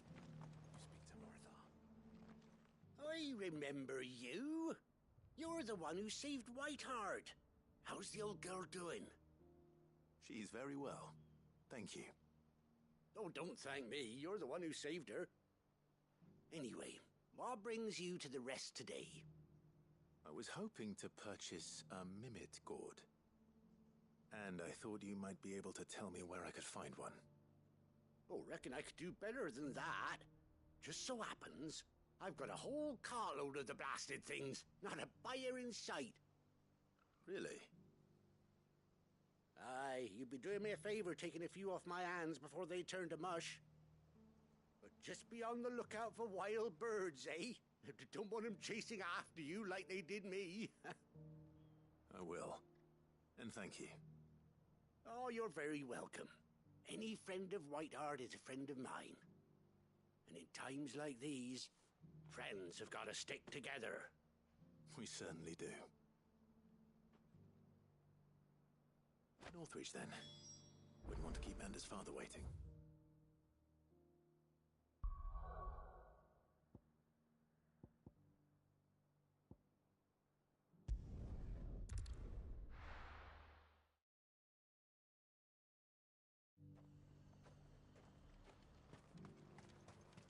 And how might I help the garrison today?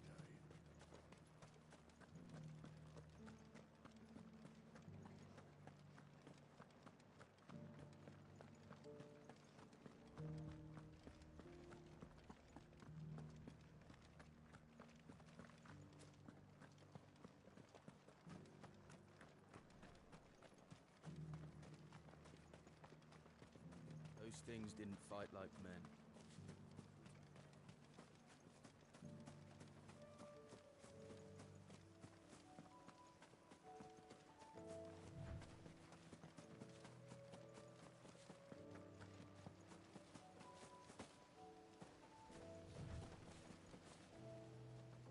Ah, there you are. And this must be Ambrosia, was it? Oh, she's a real beauty, isn't she? I have the Mimic or two. Here.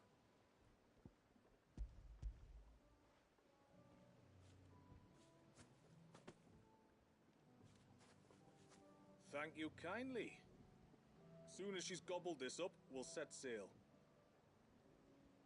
We're going to take a little trip across the bay now, Ambrosia. Don't worry. You'll be all right.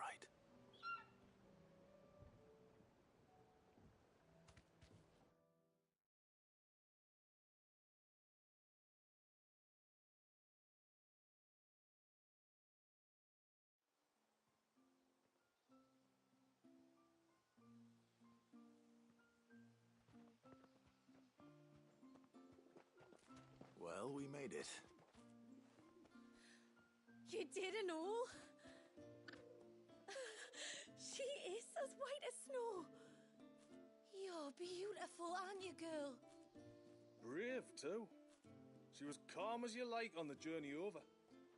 The mimic gourd will have played its part, of course, but passing through the walls enough to spook most birds even then. Not this one, though. Ambrosia's been through a lot. I doubt there's much that could unnerve her now. Not with a beloved master by her side. No. It's you who looks after me, isn't it, girl? Anyway, thanks for bringing her here.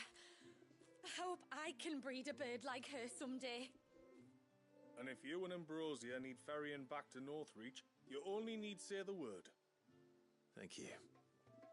But I think we might explore Mysidia together.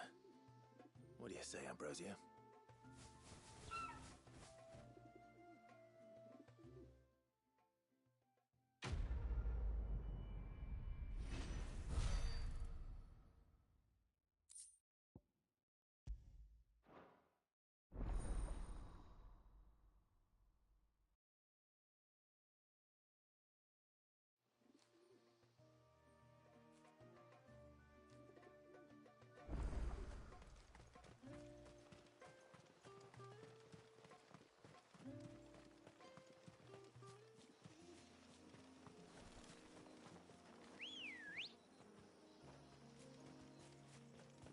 Good girl.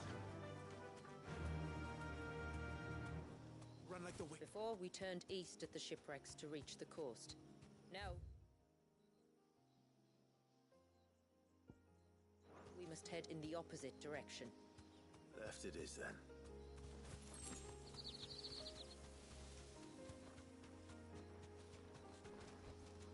That'll do, good. If there's one thing I know about beastmen, is that they love to hide in the dark.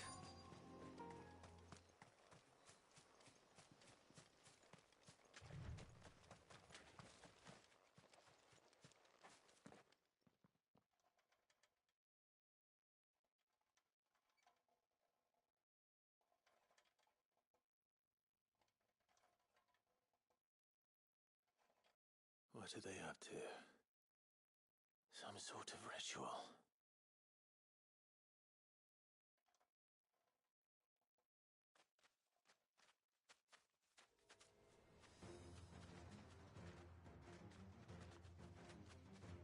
Sorry to disturb you.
Let's see what's on this altar, then.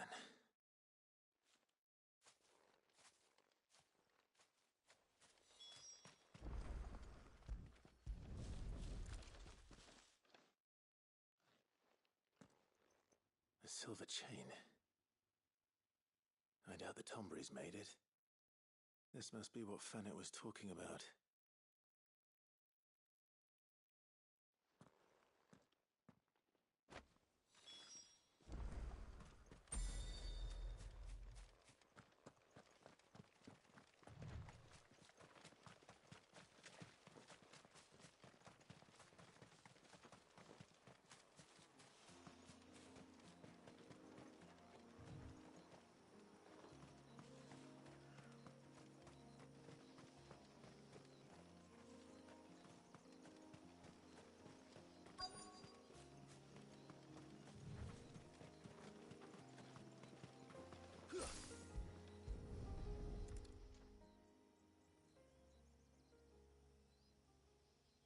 here's the cairn.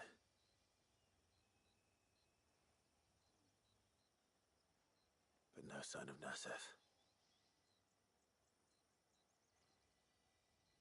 To the riverbank, then.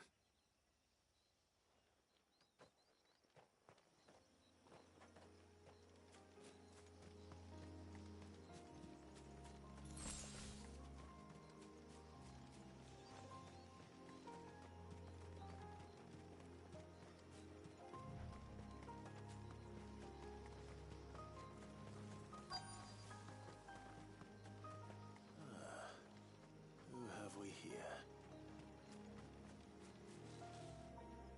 I'm looking for a man named Nasef. Aye, I know him. Takes care of the cans. Wait, you didn't think I was him, did you? Sorry, mate, I'm just out to gym myself a few ibexes.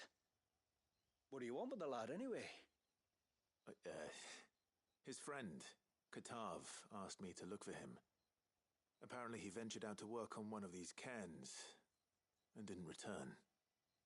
Well, that is a worry. You're a hunter, yes?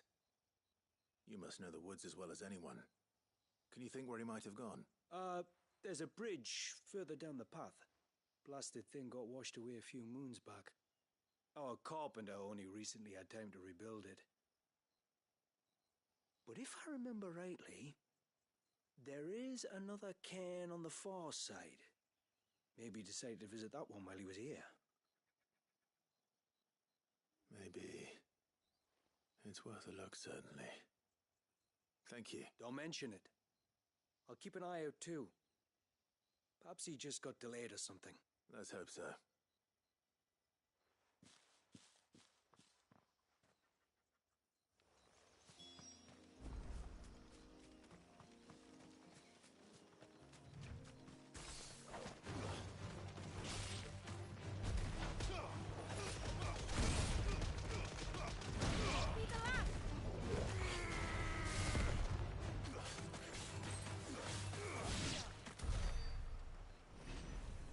This must be the bridge the hunter was talking about.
thank you.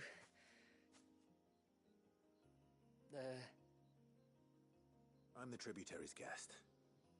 And you must be Nasef. I am? But how do you know that? Your friend Katav asked me to look for you when you didn't return. Ah, I'm sorry. I was so focused on attuning the cairn, I didn't see those creatures come until it was too late. How exactly do they work? Oh, there are crystals inside. They're what keeps the glamour going. Should the ether cease to flow through too many of them, our shroud would quickly unravel. It's my job to make sure that doesn't happen. And an important job it is. But you'll struggle to do it if you're dead. You need to take more care. Yeah, no arguments there. The truth is, me and Katav usually work together, watching each other's backs like. But when we heard outsiders were coming, we split up to get the job done faster so things would be perfect for your arrival. Stupid, I know. So you found him then? Not before the local fauna did. My arrival seemed to put them off their dinner. Mustn't have been hungry after all. Expect you'll be wanting someone to escort you back to the village then, Nasef. Woods are full of nasties today. When you're next in Haven, be sure to come and see us. You saved my life. It's only right I repay you. If you insist. Take care now.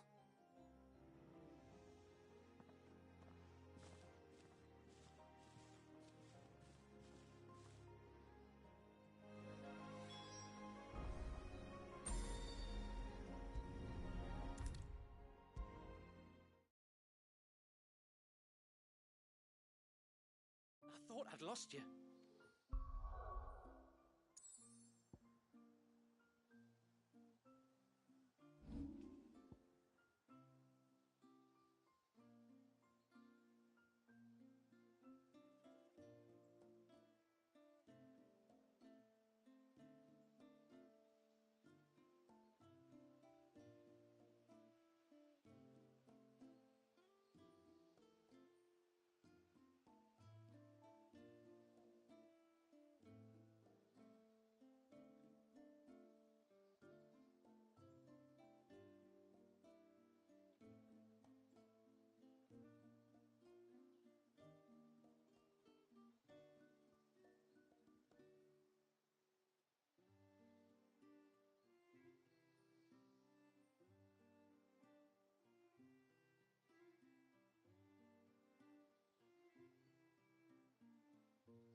You saw to it that I was found.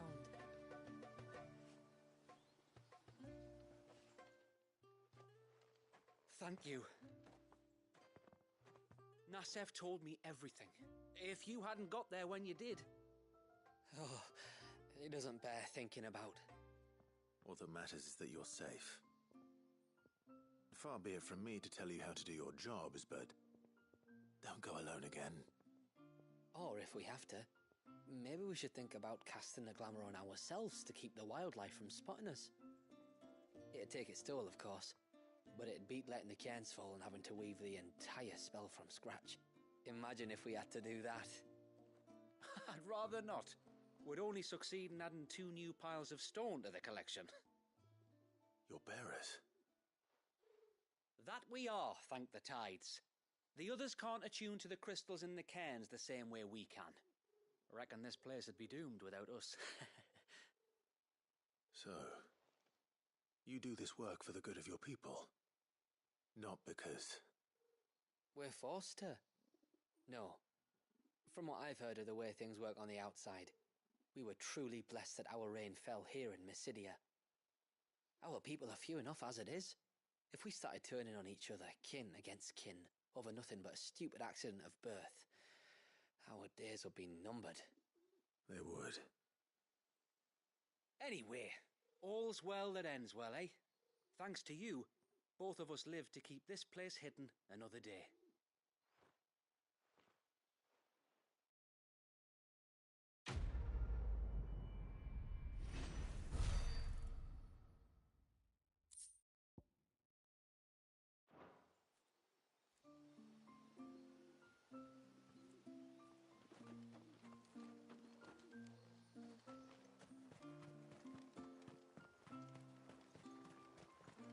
Bastard things. All the fish.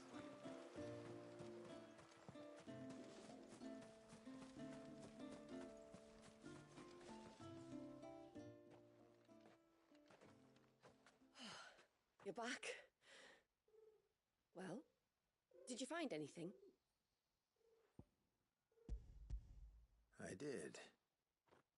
This silver chain. I knew it. Well, I'm still none the wiser. Forgive me. This chain. It's a Gregorian Maternoster. Worn by men of the faith. What's it doing here? And why would the Tomberries be praying to it? To understand that, you need to understand what the Tomberries are. They feed on hatred and suffering. And some say that if you render them an offering, some token of grievance against your fellow man, they will put a curse upon him. So you think someone's put a Tombury curse on Talor? I can't say for sure. Truth be told, I always assumed it was an old wives' tale. But given his fear of the forest and the presence of the chain on the altar, I don't know what else to think. Does Talor have any enemies in the village? Anyone who would nurse such a grudge? No, I believe the one who left the chain at the altar was Talor himself. I beg your pardon. But there's more to the tale, you see. It's said that if you attempt to curse a soul that has returned to the sea already, your ire has nowhere to go but back to its source. You're saying he cursed himself? In trying to curse another, aye. When my father was younger, he was one of the few permitted to venture beyond the wall on trading expeditions. He told us that when he journeyed to Sanbreque, he'd wear that chain to disguise his true beliefs, lest Griega's faithful turn their cudgels on him. Did they ever catch him in his deception? Might that explain the ill will he bears someone? Not that he ever told me. Come now. Let's not waste time speculating about Talor's past. We need to focus on the present, and that means finding a way to break the curse. All right. If there's anything I can do to help, let me know. Thank you. I shall. Aye, and thanks for going to all this trouble. Here, it's not much, but I want you to have this.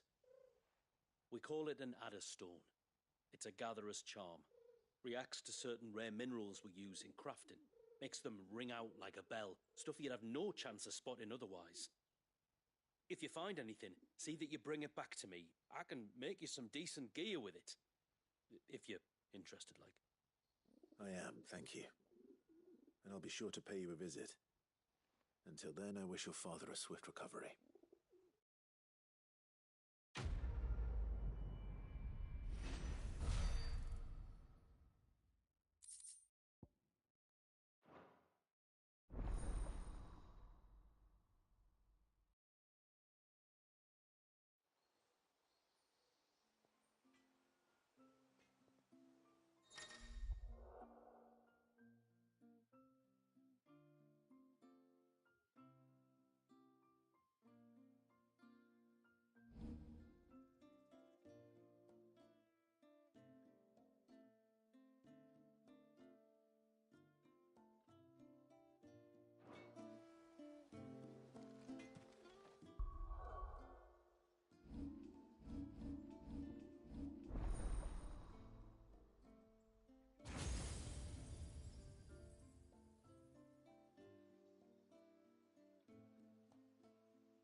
Things. Tore the fish right open.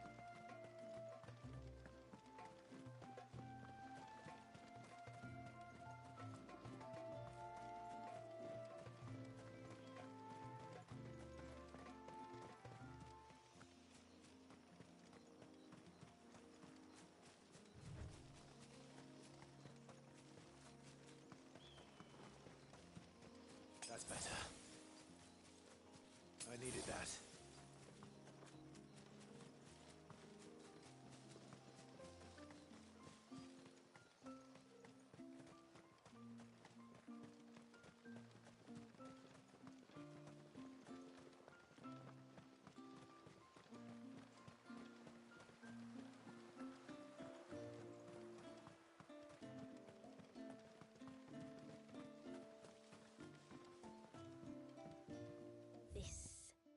this is all we have.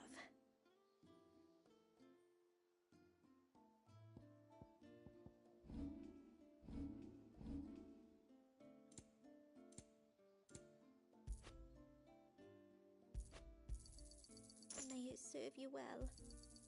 Here you are.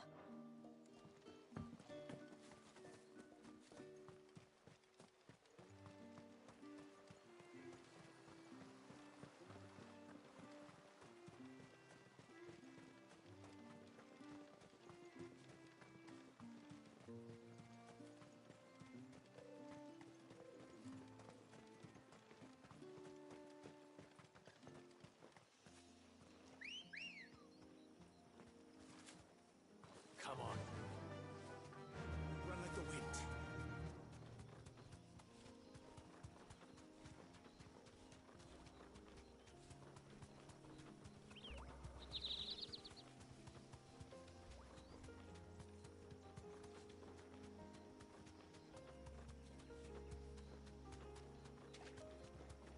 There's a large gate up ahead, and beyond it, a cluster of ancient ruins.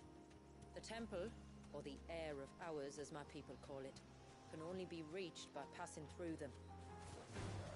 Time to fight. You deserve a rest.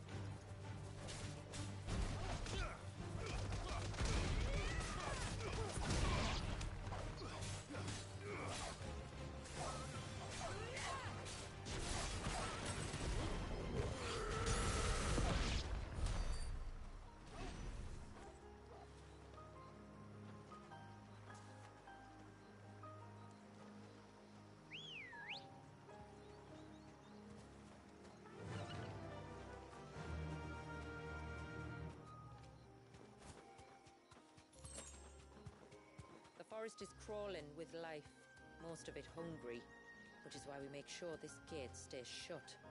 And why you carry that impressive-looking axe, I presume. Noticed her, have you? Thanks, girl.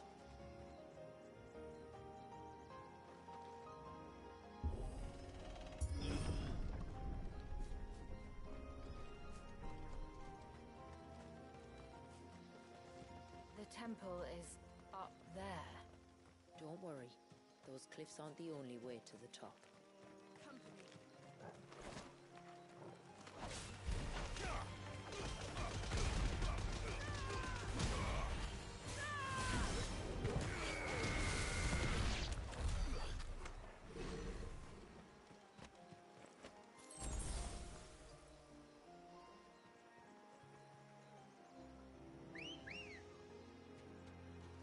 Good girl. Faster!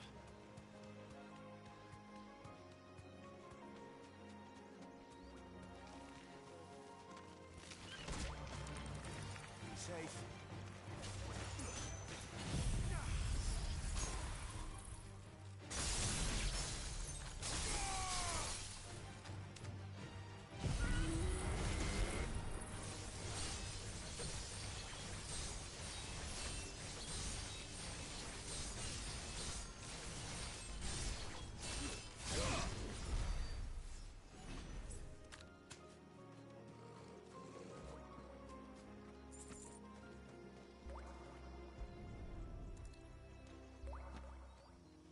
This is the mineral Pavar was talking about.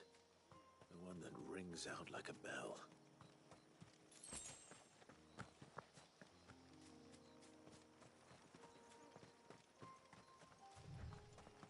Are these the ruins? Yes. As far as we can tell, they're part of the same complex as the temple itself. To think of all the people who must once have lived here.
least. Rigging.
Seems like it isn't only Haven's blacksmith that has an appetite for these things.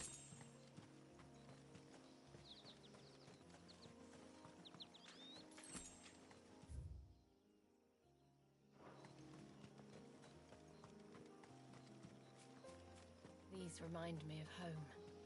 You're from the north, then? Yes. And no. I see.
Do you see that cave up ahead?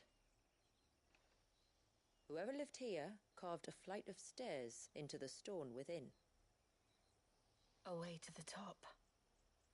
And whatever it is that awaits us there.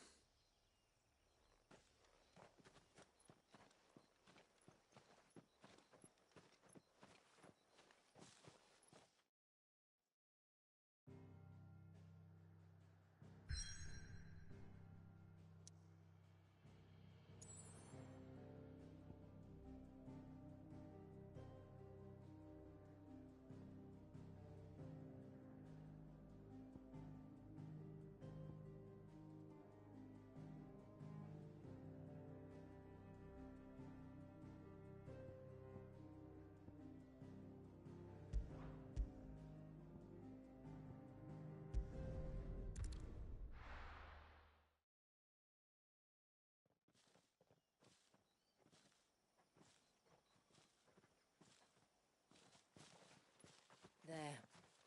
The temple the time forgot.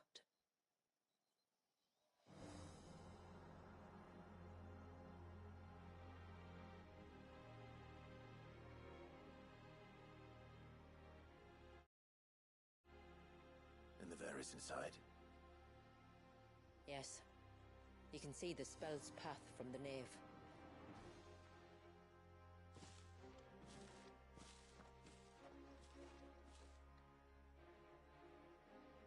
What is it?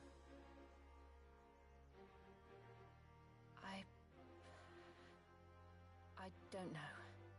It's probably nothing.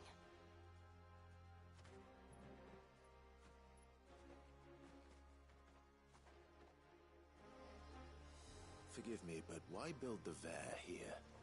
The spell was originally meant to be cast on Drake's Eye, and this was the only place with an unbroken line of sight.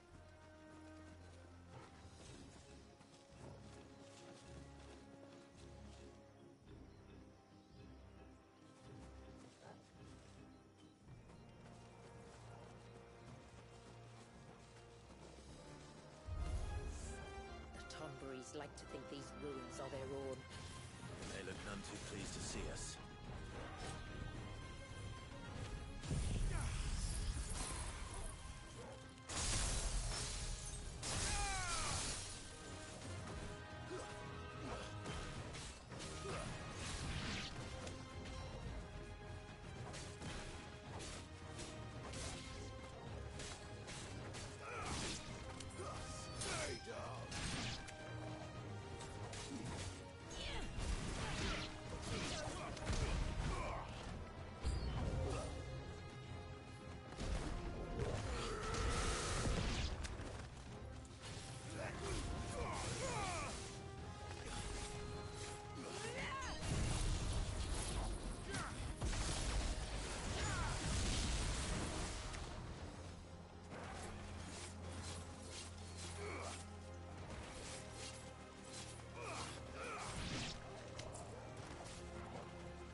Our numbers dwindle, theirs seem only to increase, as if they were feeding off our suffering.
this be their leader? You're more than welcome to ask. Slow.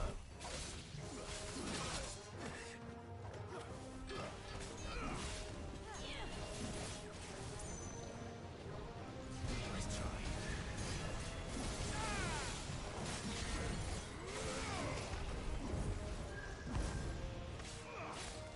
Nice try.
That could have been worse, I suppose.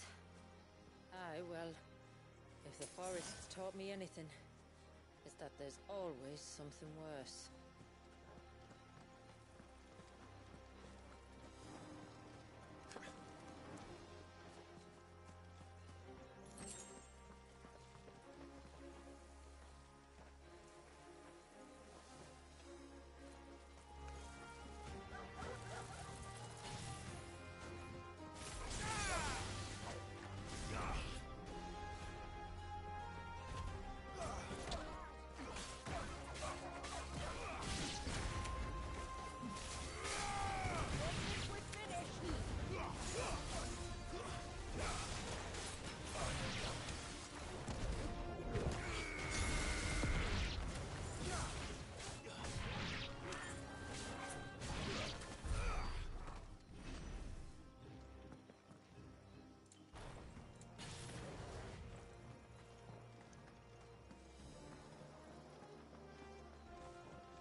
the nave?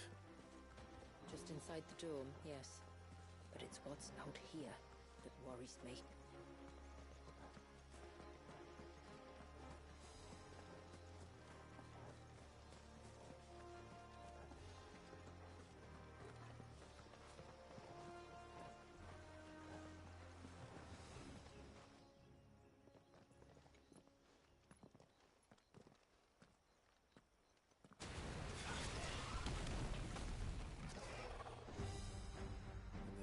Thinking they'd all migrated south. The weaker ones did. The weaker ones? Did you hear that, Sid?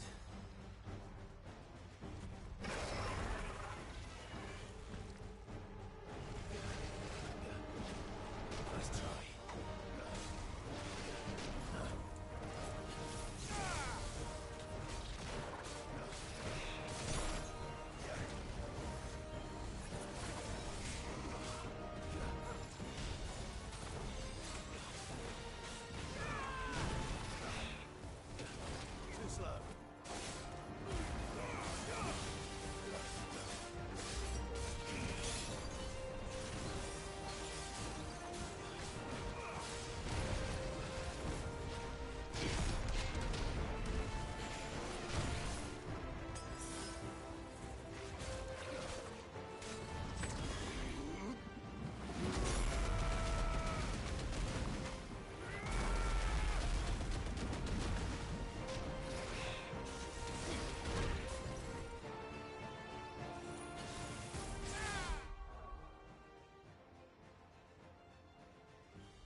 What's wrong with its skin? You don't want to be around to find out. Get back.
It's frozen.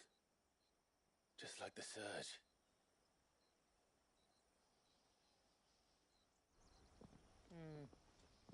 Another of my ancestors' sins. Shall we?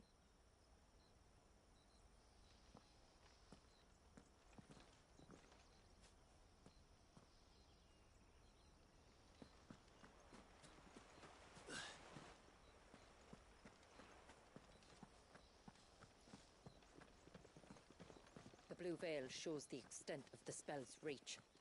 But I can feel its ether from here.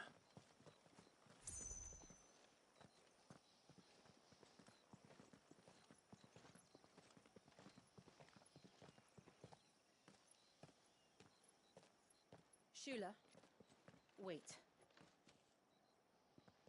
Before we cross the threshold, I'd like to know a little more about how these magics work.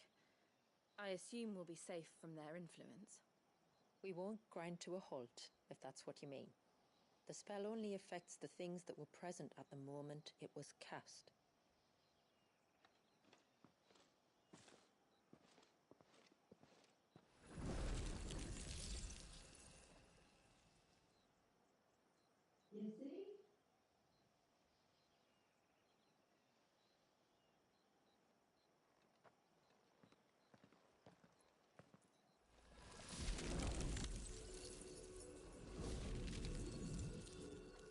But if we can enter, that means other things can as well.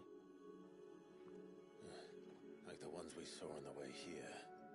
And worse, probably.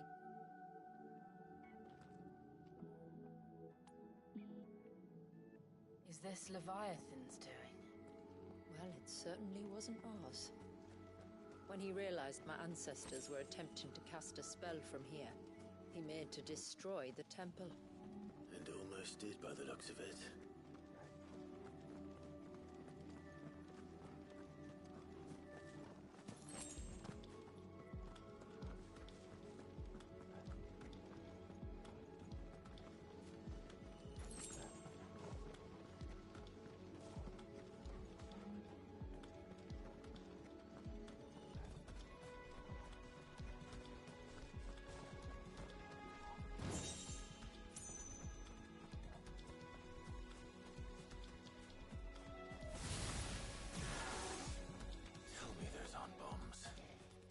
Could, but they are. And why is it so cold in here?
place must have been like before the attack?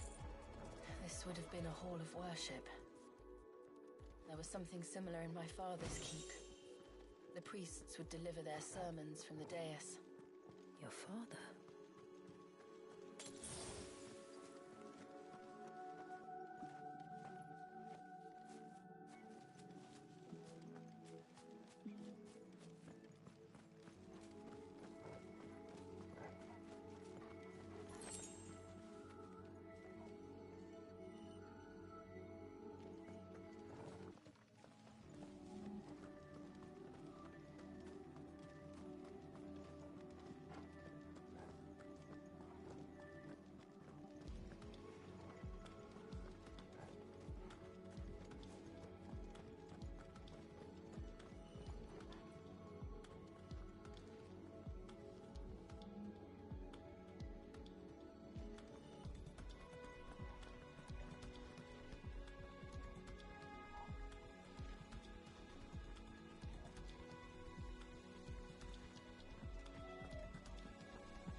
Just let us pass. It's all right. We'll get through this.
Last climb, then.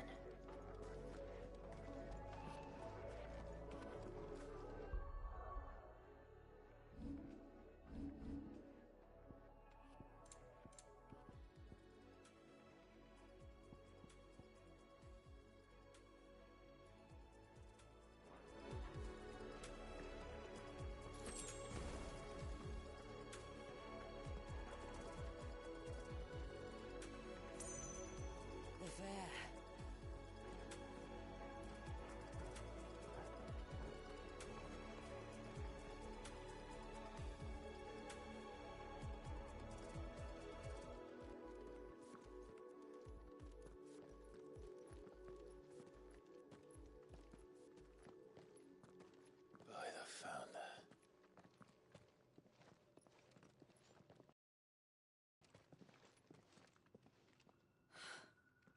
Just as I thought.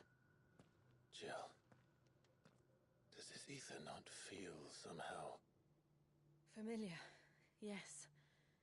I sensed it the moment we arrived, though I wasn't sure until now. You can feel it too, can't you, Clive? She's calling us. You don't mean the witch? I do. Though she was more than that. Much more. She was a dominant. A dominant who once commanded the icon that now resides in both me and Clive. Of course. I don't know why I didn't see it. Who else would have the power to freeze time? None other than Shiva herself. But for her ether to endure after all these years, it's almost as if...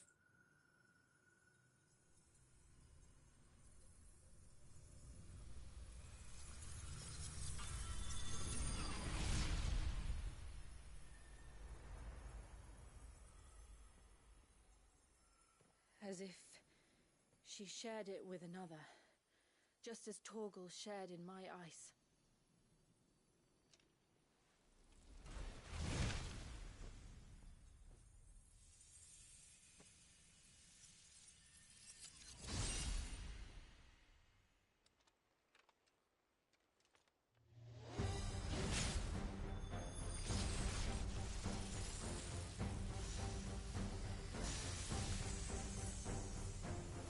Shiva's companion. Something tells me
destroy it and put an end to this.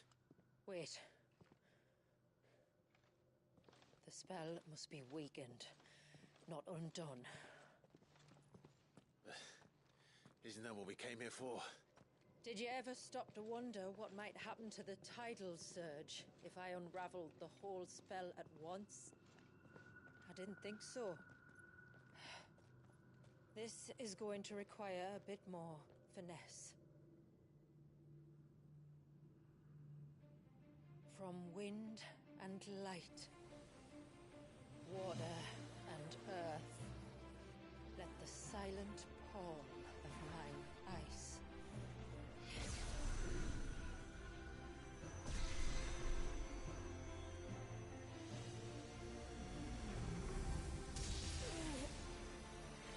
There's too much ether.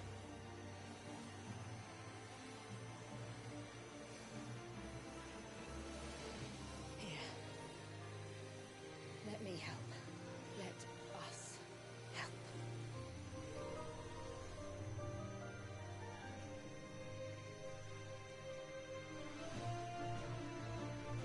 Almost.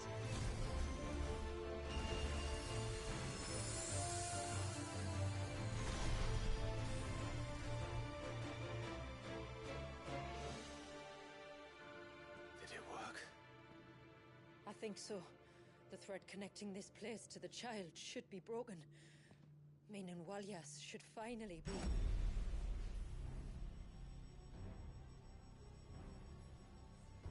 Free once more.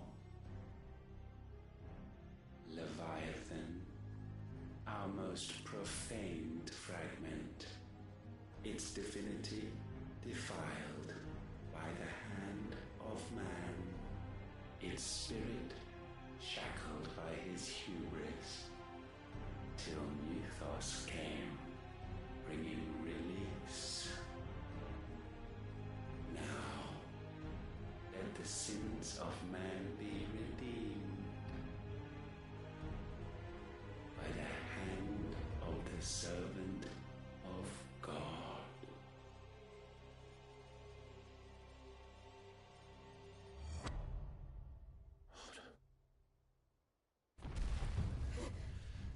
Damn it.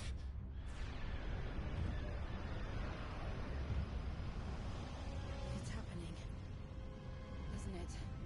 It is. What is? What's going on? Precisely what we feared. Leviathan is out of control.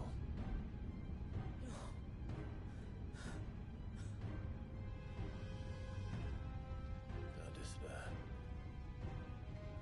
This isn't over yet. You should head back to the village and get everyone to higher ground.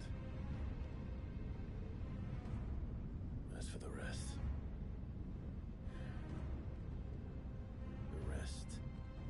Ifrit will handle.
on then.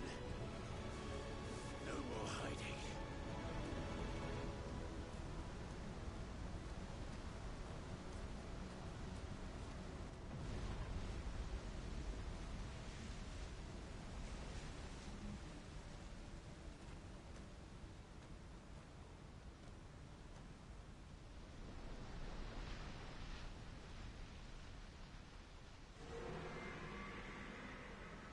Warriors!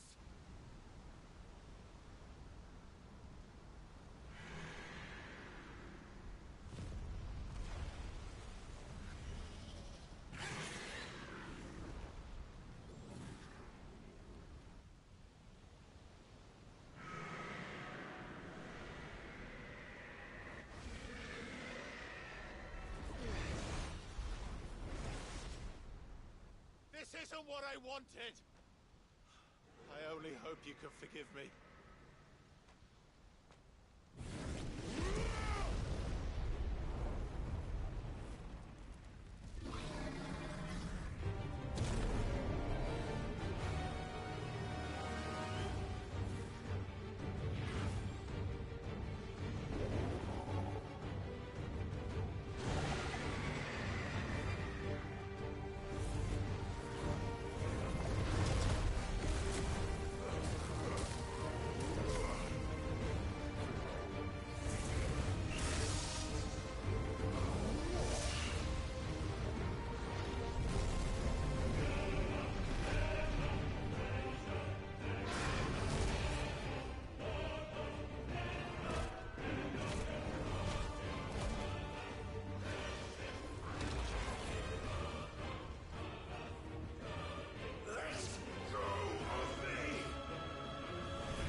the village.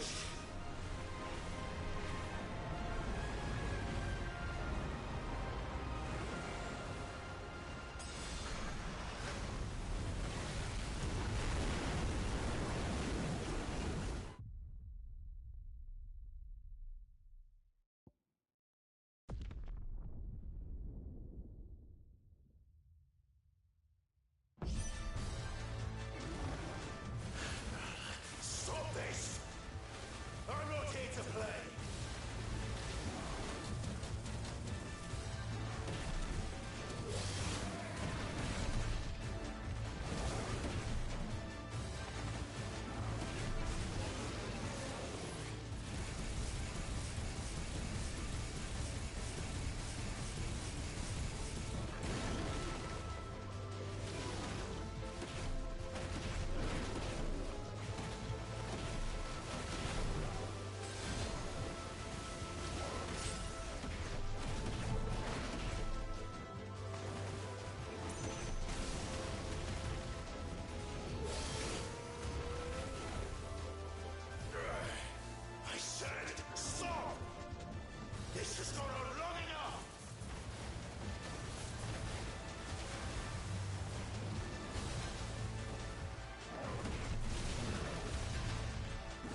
village.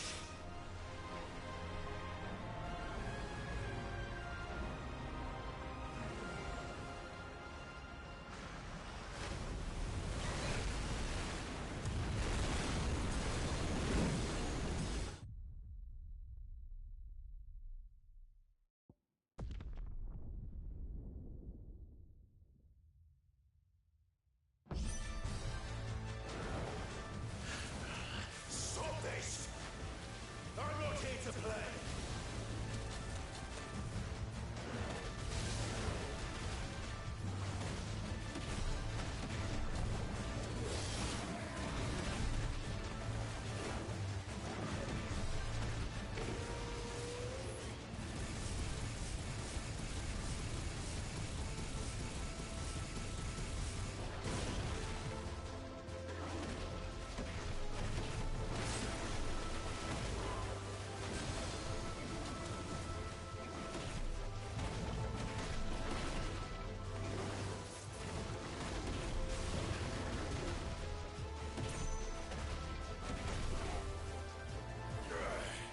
I said stop! This has gone on long enough!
The village.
the village.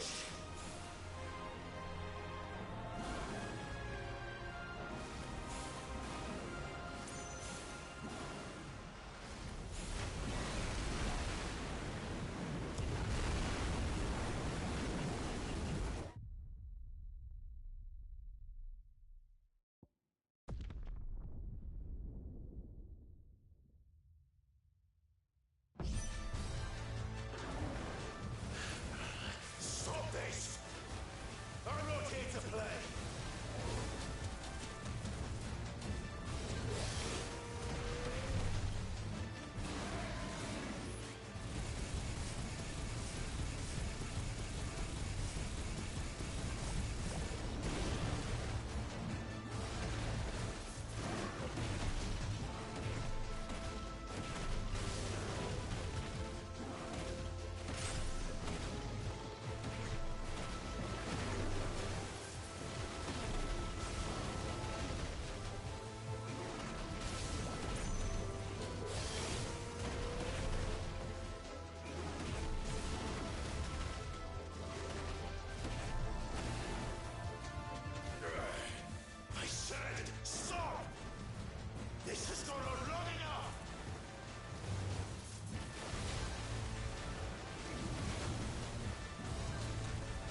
Warriors! Warriors! How long did he keep this up?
Dankeschön, Dankeschön.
adorable.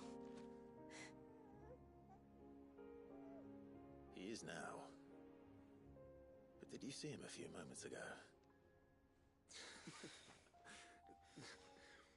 Clive,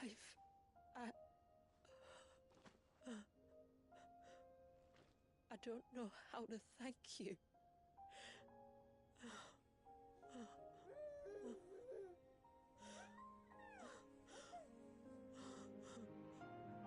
It's all right. We should find him a dry blanket, though.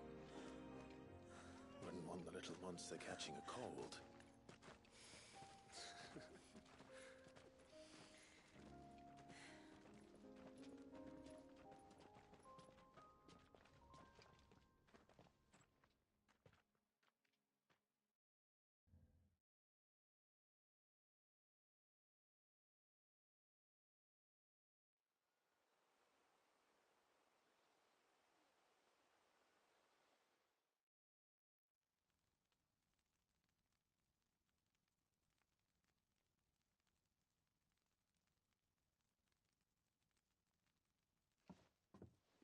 There. He's finally asleep. The poor thing had a long day. That makes two of us. So, what happens now? Now? Now, we make things right. How? By providing Walyas what he was denied. A place to learn and grow. A family to love and protect him. So that one day, when the wounds in his heart and mind have finally healed, he might decide for himself how he'd like to live the rest of his life. But until then, I'll stay by his side, come what may. Then he's a lucky boy. And not only because he'll have the best warrior this side of the belt to teach him the battle axe. She'll do her best. Shula, the beast that threatened your home is tamed. The empire that threatened your people toppled. Might it not be time to cast off your ancestors' glamour and retake your place in the Twins? Perhaps. It's not as if we have the crystals to maintain the wall much longer. But are we truly safe? Is the world truly ready to accept us for who we are and what we believe? If I remember rightly, you and yours still choose to remain hidden, do you not? We do. Well, your people will always be welcome in Haven, regardless. As will yours in the hideaway. We're allies now. If there's anything you need from us, supplies, food, equipment, do not hesitate to ask. It's kind of you to offer. But we'll manage, just as we always have. Besides, I suspect you'll be needing everything at your disposal if you're going to save the world.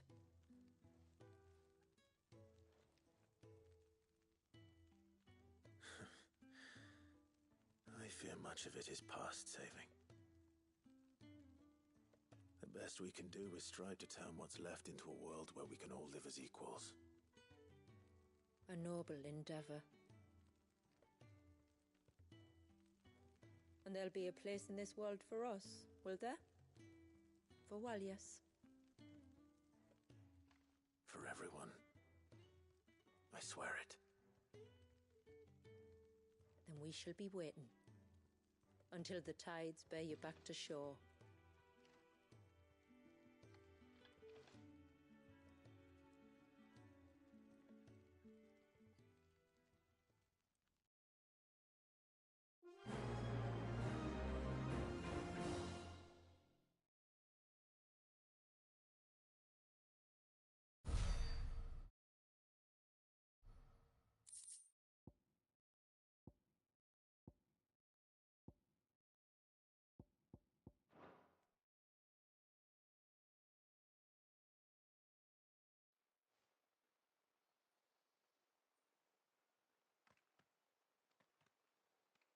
Do you think he'll be all right?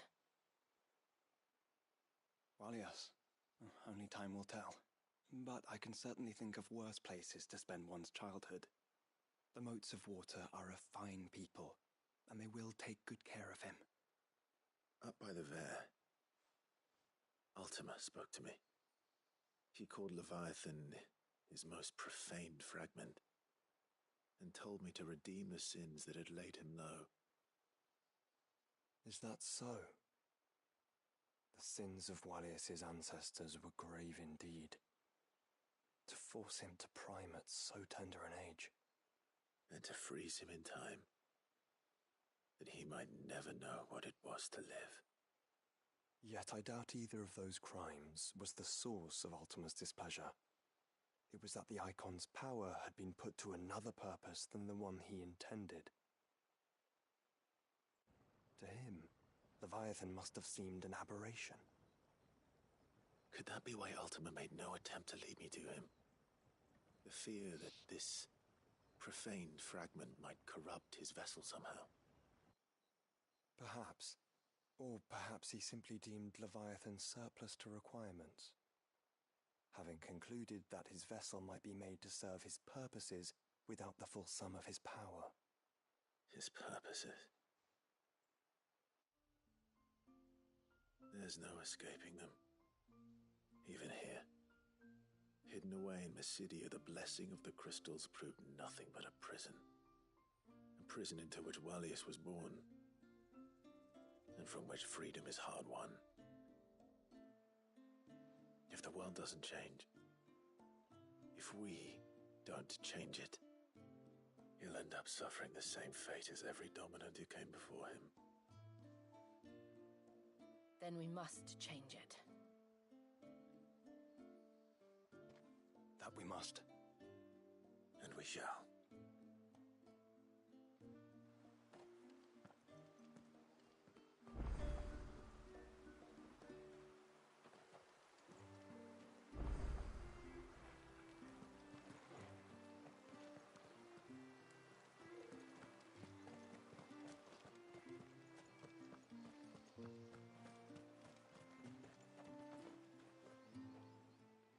You wouldn't happen to have some time on your hands, would you, Clive? Don't tell me.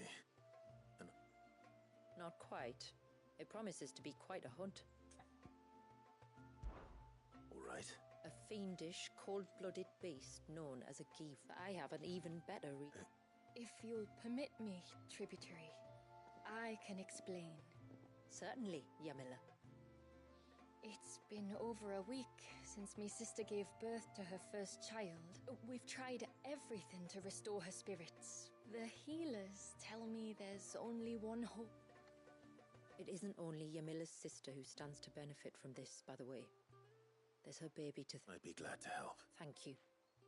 Our hunters, and it won't be a cheat. Then it is decided. The two of you will go, while Jill and I... Perhaps we might help prepare the broth. Come then, Clive.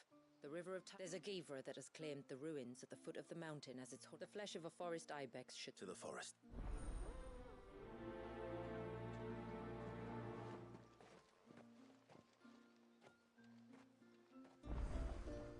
There's nothing a Givra loves more than a fat horn. My lord, might I have a moment of your time? Certainly. It's a long story. But before we get to that... Yes. She said that your ancestors found her here, and that it was she who taught them the spell to stop them. My great-grandmother suspected as much. She cared for the poor woman, and it was she whose duty became to attend her grave. A duty that was passed down. I see. Well, until recently, the path to the grave had long been blocked by a fallen tree. But when on trying to clear the rest of the path, you see, we discovered none of us was a match for them. But you might... Of course. Thank you, my lord. The grave is in a place called Witchdrop. To reach it, one must turn left at the Winged Wains. Why so far from it? It was where she lived. When our ancestors first came to Mysidia, they found her there. So when she passed away... How thoughtful. Well then. Just so.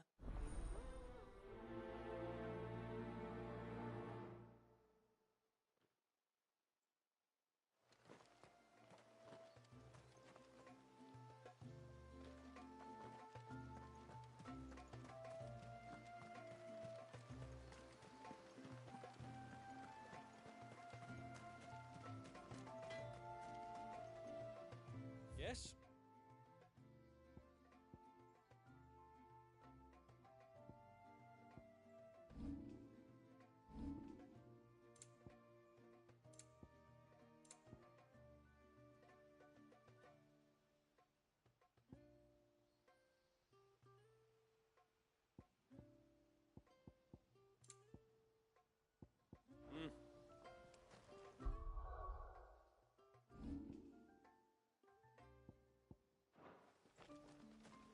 My friend, I have news. I think I might have found a way to break. Go on. Well, after listening to the village elders, I learned that not all Tombries are the same little green menaces we know and loathe. Apparently, the folktales hold that it's the very eldest of these, the Tombury Kings, who weave the curses, and that they're So if we slay the one that cast the curse... But that was my thinking. Yeah, though I doubt it'll be easy. These kings are not just bigger, they're stronger too. And if the tales it is a perilous proposition, in short. But it may also be Talor's... I'll do it. Even if killing this king doesn't break the curse. Mysidia... Thank you. So then... Fanet! You were the one asking... Because there's a whole bloody army of them out on the What? But why would they stray so far? There's only one way to find out. I'll head up the mountain. Right. Thank you. And please, be careful.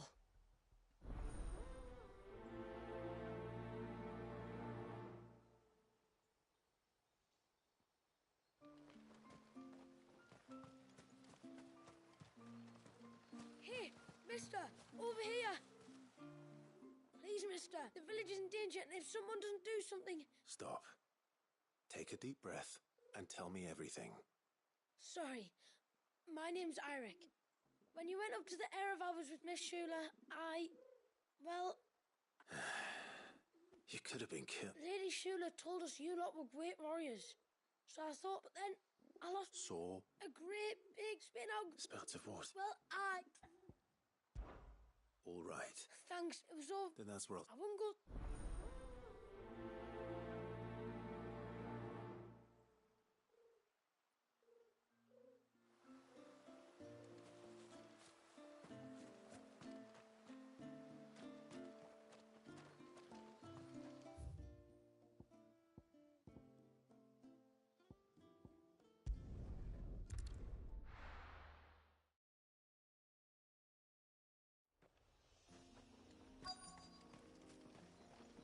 Is that...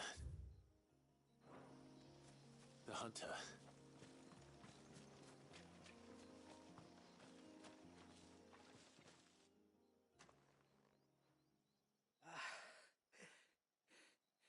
It's you. Are you all right? What happened? I was tracking an ibex when a great spout... Did you see what made it? No.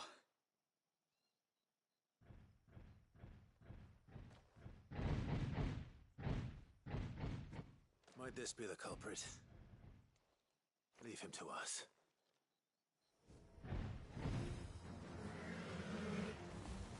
You've caused enough trouble.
wasn't too bad.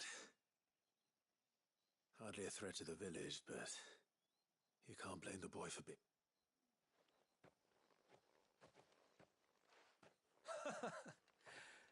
You made that look a lot easier than it was.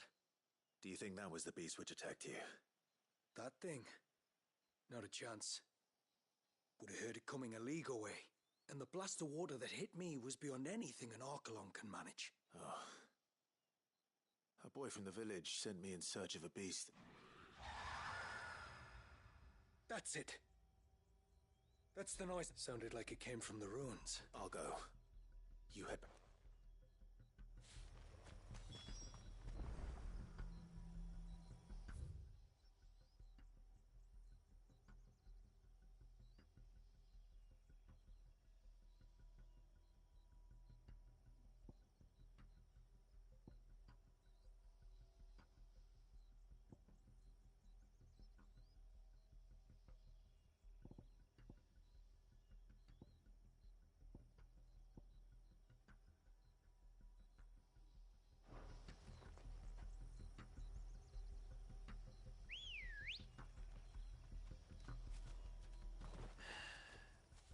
Keep your wits about you, all right?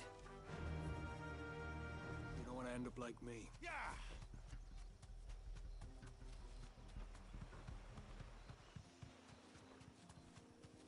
Those won't be friendly. This might take a while.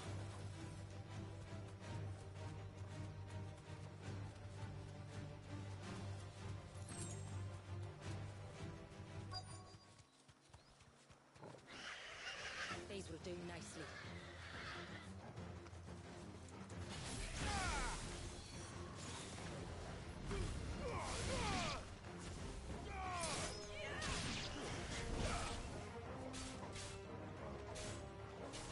Farewell.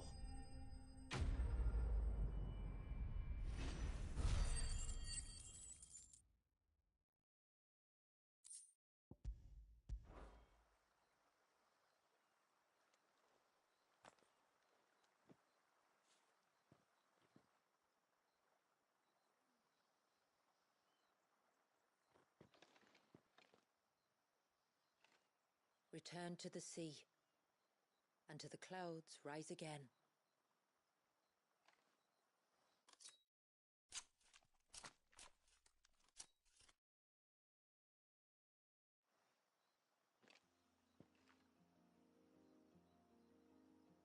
We have our bait then.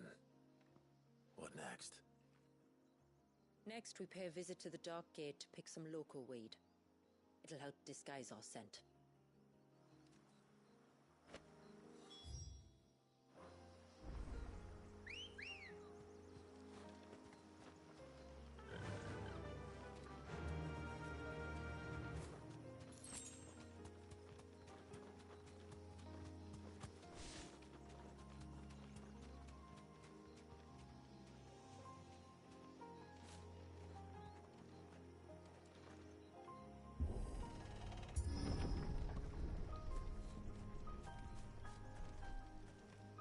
Needed that.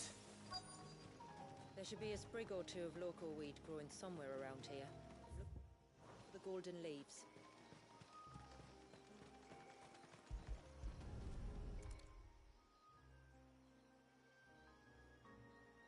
Is this it? Aye, that's the stuff. Crush the leaves between your fingertips and rub them on your clothes.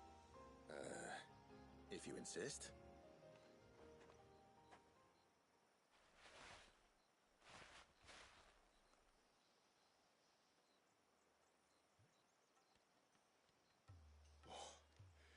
You could have warned me about the smell. Like corruption, isn't it? We'll have an honor guard of flies before long. But it'll stop the Givra from noticing us. Its nose will tell it we're nothing but a feast for worms. Oh, I feel so much better. We can wash it off afterwards. If there's one good thing about the Givra choosing the ruins for its hunting ground, it's that there's plenty of fresh water nearby.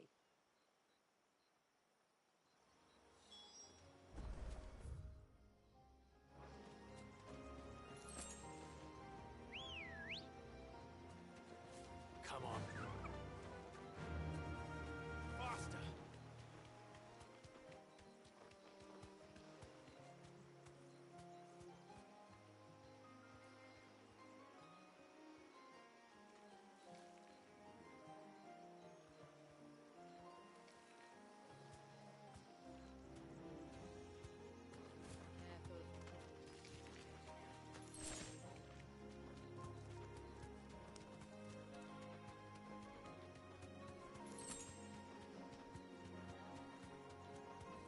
Where should we lay the bait? Gavers are creatures of habit. Look for some sign of its passing. It's sure to return to the same place sooner or later.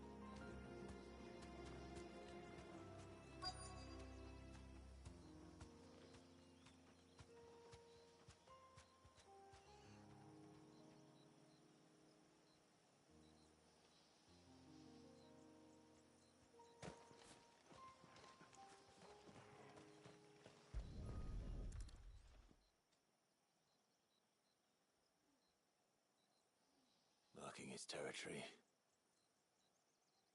Something was.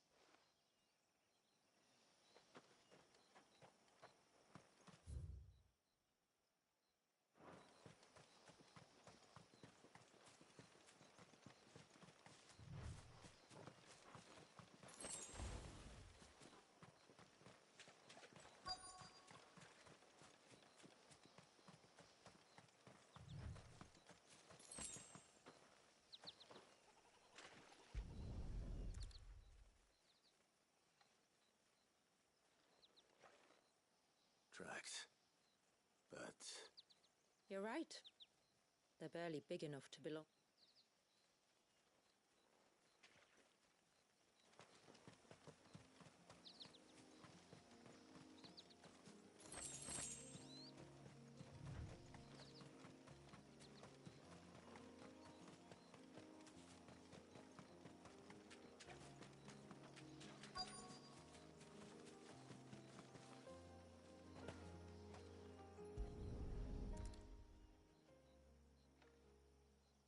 a fresh kill. But not a Givras. The wounds are too clean. Too...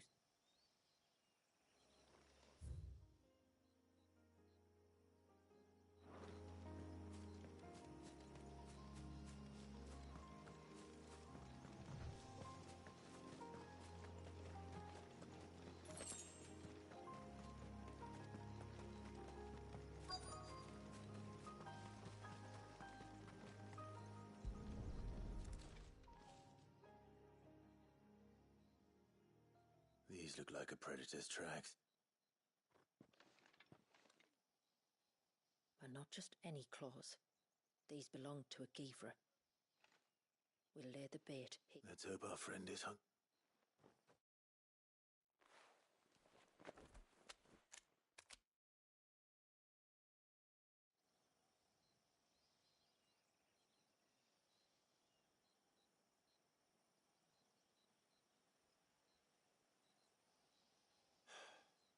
Still no sign.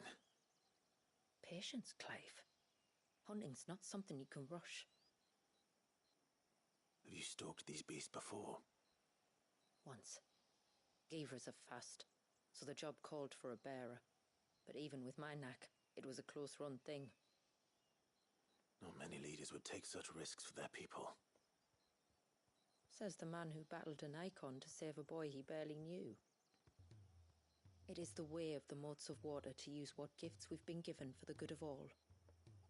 And I gather it's your way too. It was Sitz, the man whose name I bear. He fought for his people and their future with every fibre of his being. I'm just following in his footsteps.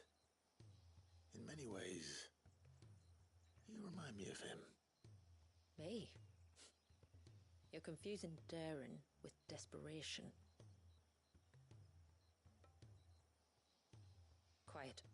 Something's coming.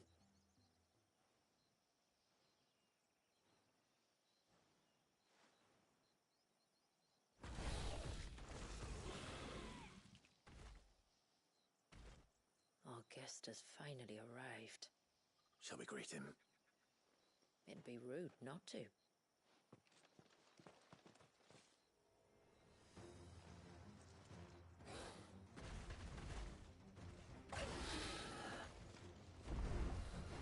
Don't let it escape.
weren't exaggerating when you said they were dangerous.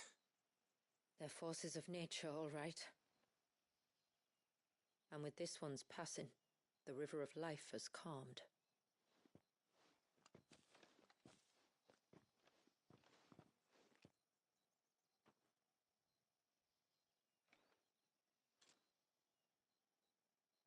O roaring torrent, son of storms, may your spirit run free in the open ocean.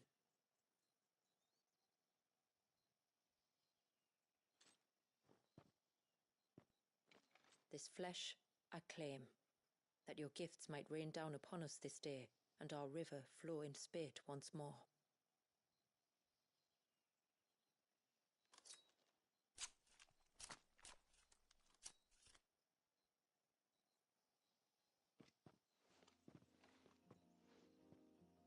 Well then, let's return to the village.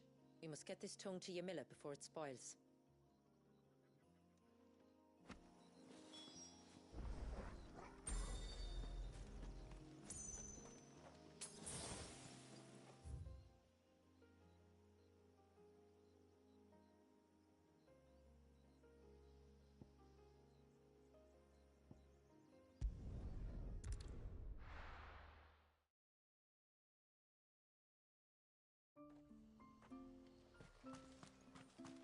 Praise be to the heavens.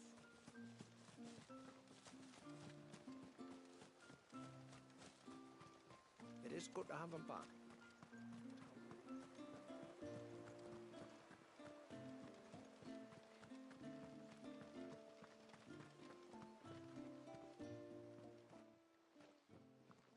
Tributary, my lord. Did all proceed as planned? It did. Here.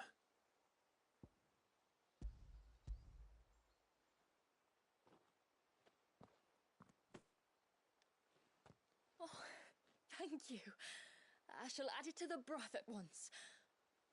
By your leave, tributary. If there is anything else that we can do to help, you need only ask. No, no. You've already done more for my family than I can ever repay.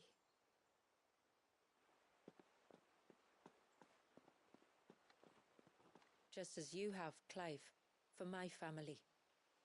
I only regret that I have nothing to offer you in return but my gratitude. It's more than enough. Besides, I'm no less grateful to you. For what?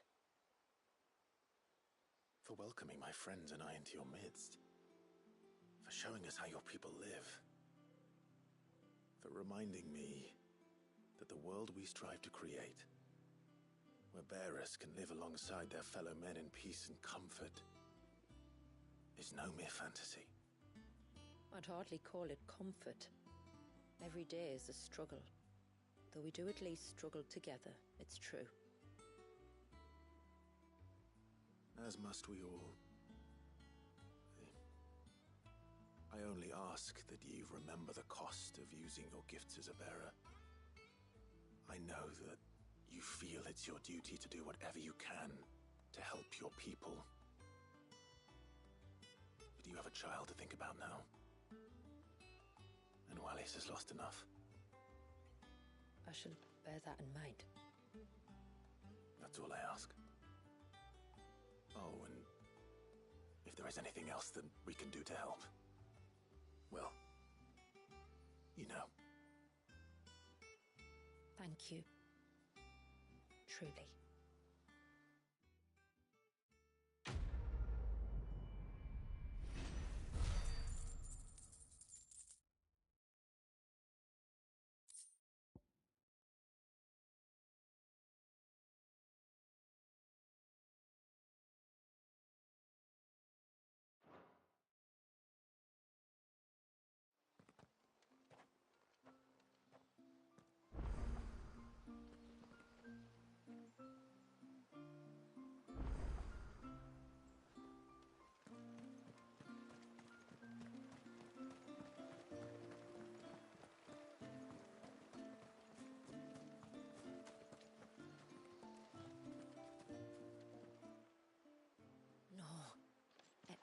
Be him. What has to be who? If you, don't mind my asking. It's not your asking, I mind. It's my explaining. But I don't see any other way round. You see, when a baby is born here, we hold to Seren, but I don't know whether Walius was ever afforded that courtesy. What is abundantly clear, though, is that my ancestors never welcomed him as one of us. The problem is, the ceremony requires 3 ministrators. As tributary, the role of witness would normally fall to me. But being Walius... So you want me to serve as witness? That's right. A witness must be a trusty guardian, ready to steer the child through the storm. It would be my honor. Thank you, Clive. So, if you will serve as mother and I as witness, who will take on the father's role? I have a younger brother. He should be making ready for the rite as we speak. Whether he is or not. Let me introduce you. Please do. If he's anything like his sister, I'm sure we'll get on famously. I'll bid him come to the Witten Hall. Will you wait for us there? Gladly.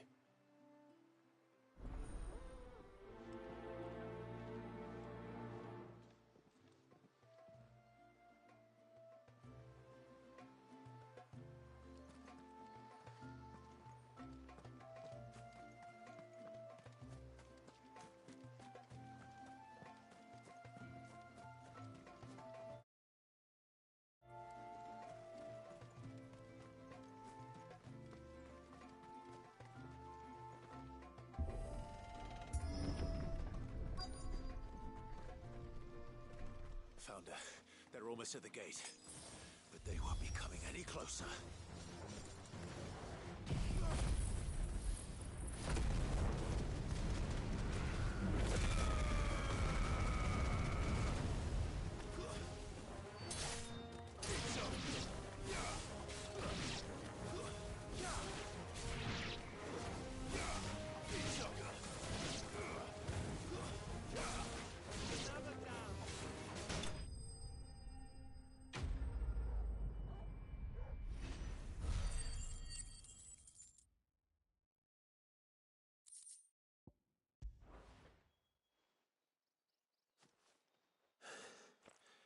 That should buy Haven some time. Clive?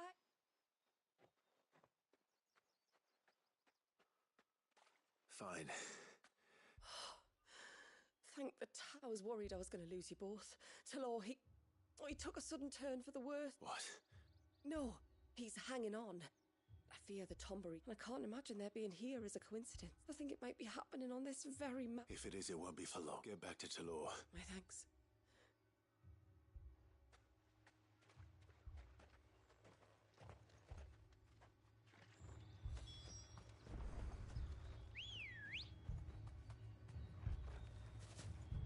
Let's go.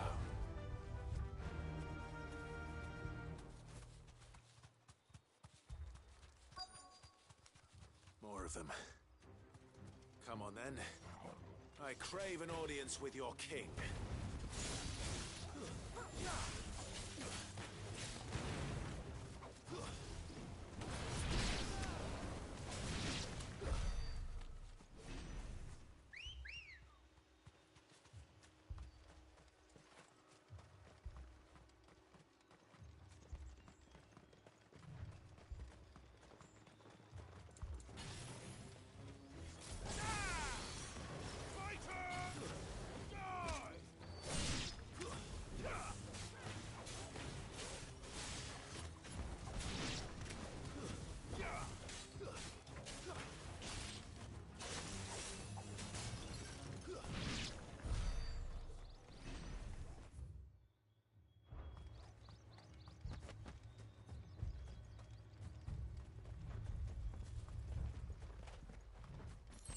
Another group.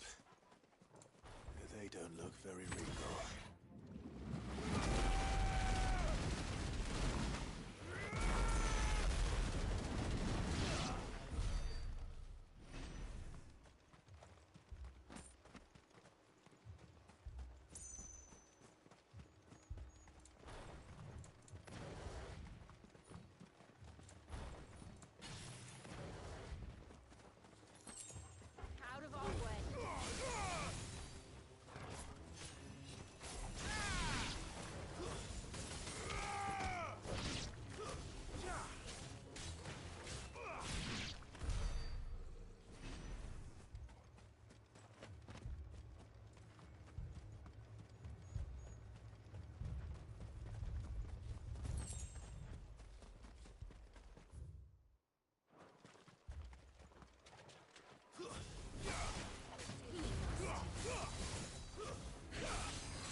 Still no sign of the king.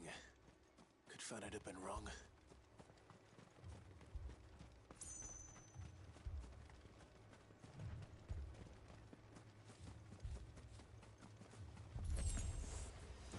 There's dozens of them.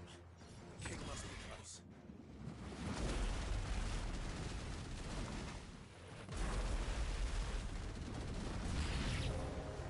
Well, that's a lot of Tombres.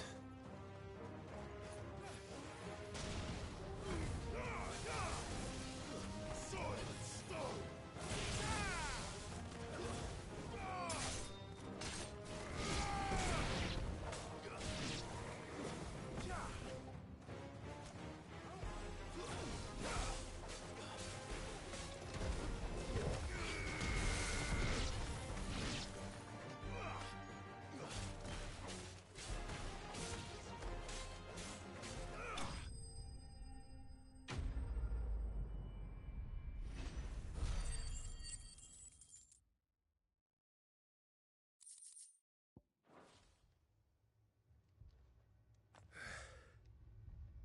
Looks like that's the last of them. Out here, anyway. But beastmen do like dark places.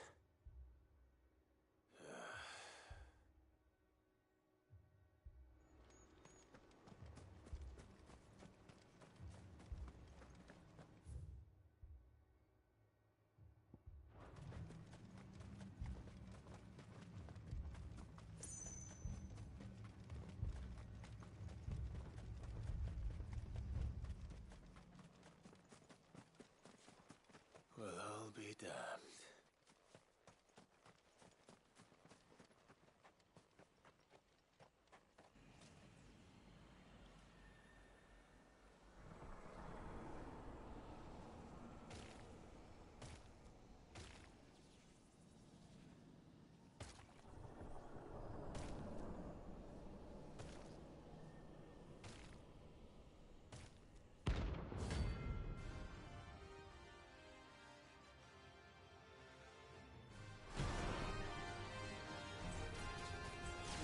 A crown.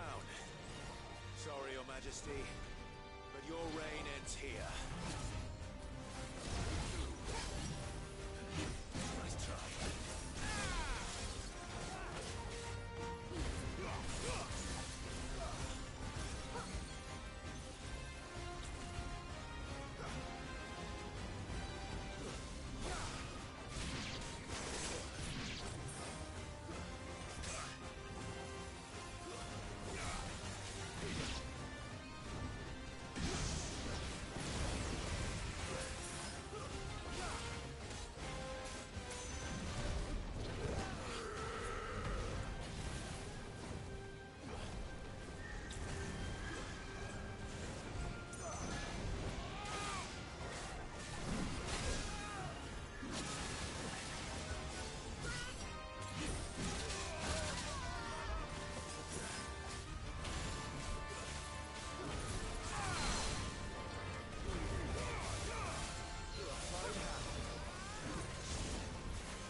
It's done.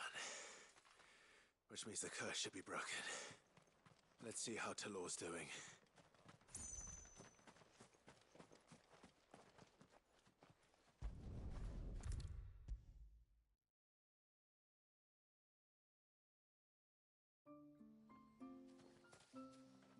Clive! Is it done then? It is. I was going to ask if there had been any change in Talor's condition, but judging by that smile on your face, I think I already know the answer. You do? Talor! He's back!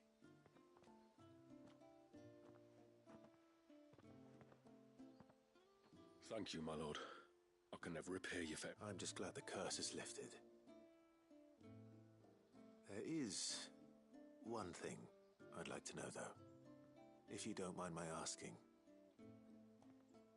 What made you seek the Tombury's help in the first place? Oh, that... Well, you deserve to know. It was years ago now, back in my trading days.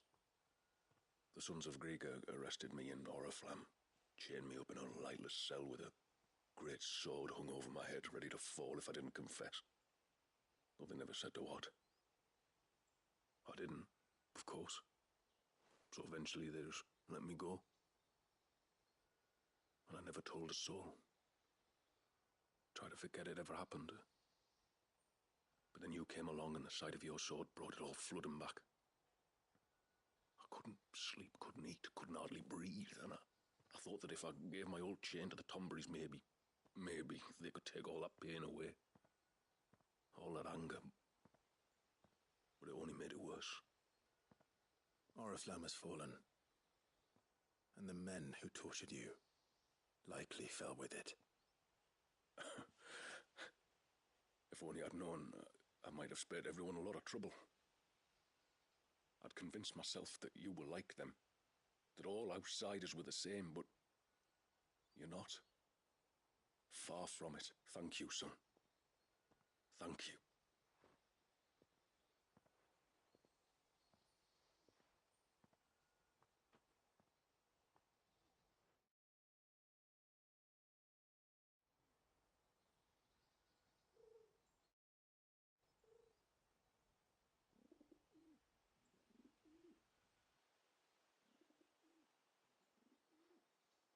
Clive, there's something I need to tell you. After we... And just like that, his pain began... What do you mean? The Tombury King would have still been alive. I had to contend with dozens. Then, perhaps one of them warned him of your coming and he brought... Or, perhaps I know from experience that many illnesses are not wholly... Was there ever really a curse then? Or was Talor simply suffering from the pain of his memories? For all the difference it makes. Maybe not. But this much I do know.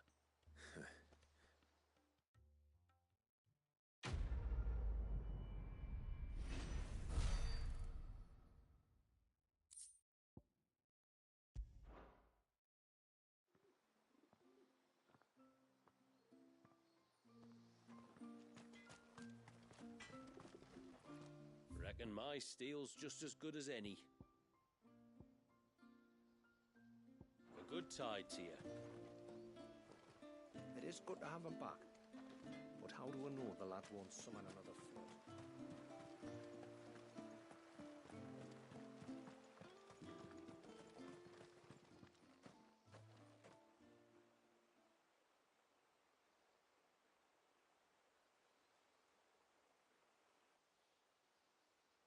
Clive, my brother. If it isn't my old mate Sid! You? So you do remember me, even stripped of my cunning disguise? I'm touched. You two know each other. My friends and I crossed paths with your brother on our hunt for the Dusk Crystals, during which we saved his life. 3 times, was it? 3, 4, who's counting? All I know is when Shula mentioned she'd called in Sid the Outlaw to help young Walyas, I could be sure that the little rascal was in safe hands. I mean, having seen you in action back at the tower, I know exactly what you're capable of. So the mercenary you met in the Sage Spire, that was Clive. And he saved your life? That's a rather different story from the one you told me. And a far likelier one at that. It would appear my family owe you twice over. Whether they admit it or not. Honestly, Fammy, would it kill you to tell the truth once in a while? What? I said sorry, didn't I?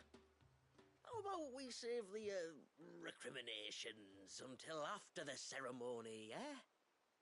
Speaking of which, what does this ceremony involve exactly? It's simple, really. We each say a short prayer and anoint the child's head with holy water. Nothing too onerous, then? Not about the rite itself, no. But it does call for some preparation. One of the witness's responsibilities is to collect the holy water, you see. 3 phials for the 3 ministrators, each taken from a particular place. Don't worry, though. It's not as if you have to go alone. I can show you the way. I'd appreciate that. Famiel, you stay here and ready the Witten Hall. Leave it to me. If there's anything Jill and I can do to assist you... We'd be glad to help. Thank you both.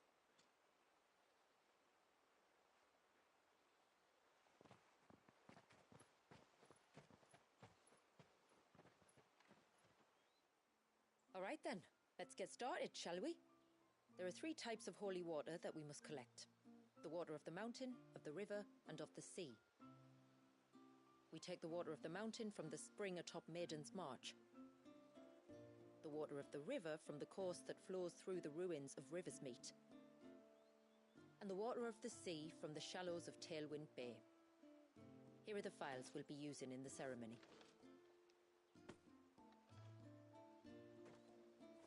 I'm ready to leave whenever you are.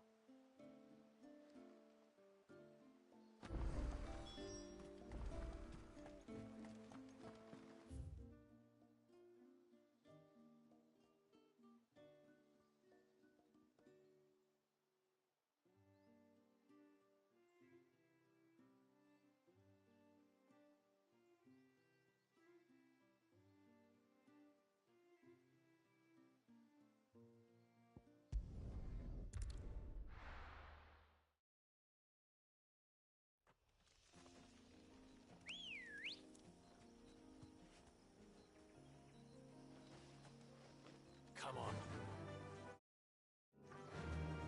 Run like the wind.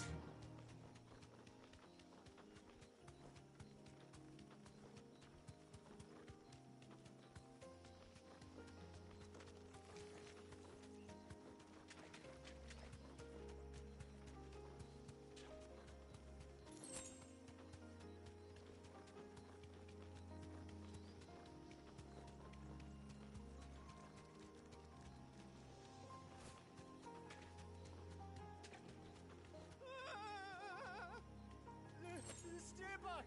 I'm warning you! Someone's in trouble. Come on.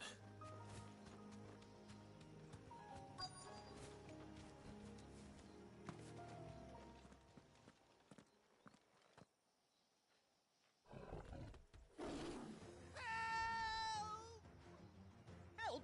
What help? Nobody's coming to... Help? We're here to help. Keep its attention on us. I'll do more than that.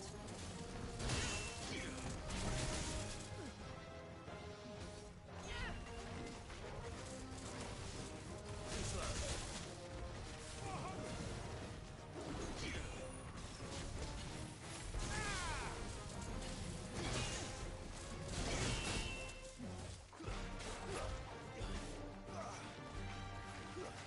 I needed that.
pretty girl.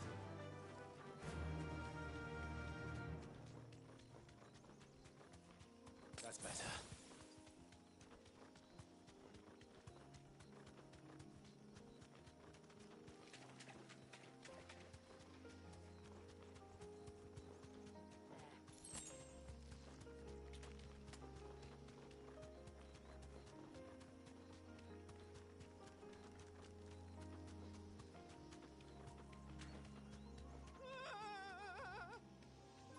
Stay back! I'm warning you! Someone's in trouble. Come on.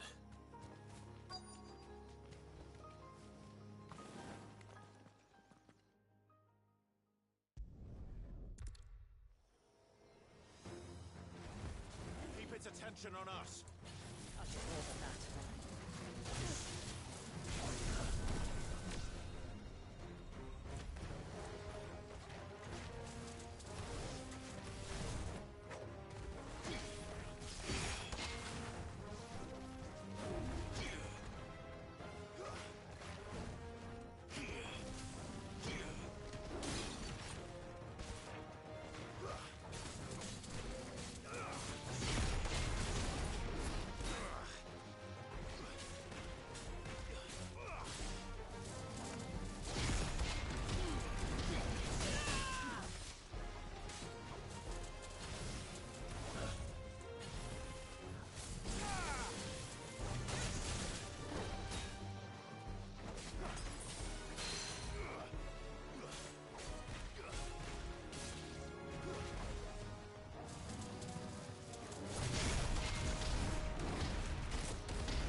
Is anyone hurt?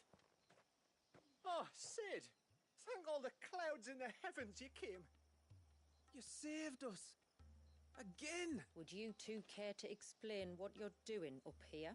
The chief sent us to fetch incense for the so the Witten Hall smells nice. For the little Ben. You mean to tell me you braved this den of deadly beasts for some tree sap? You don't have to do everything he says, you know. Or if you must, at least have the good sense to ask one of our hunters to accompany you. We're sorry. It's fine. Just go back to the village before... Right, you are. Oh, and thank...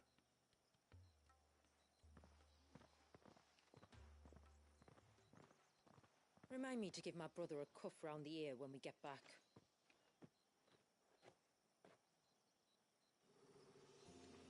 Right then. Let's collect this water, shall we?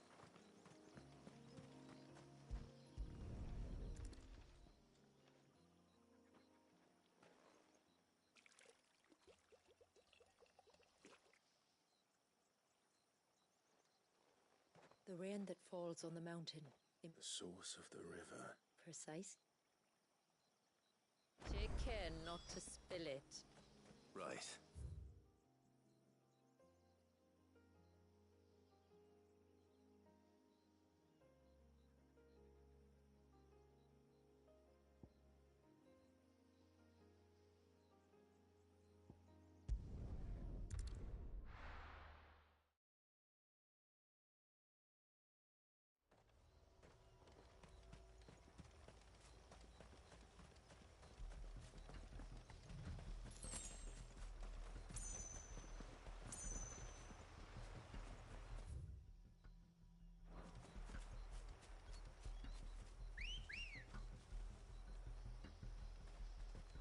Ready, go?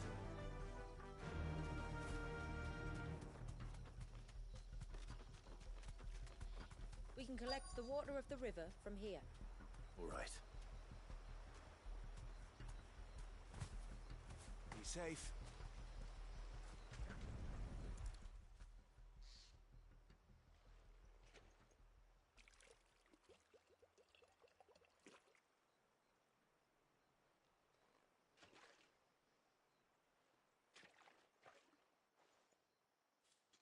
The water of the river represents... It is constantly moving, constantly changing. And though its course may twist and turn or branch into 1,000 separate streams, it always flows in the same... Like time. What of Wallius then?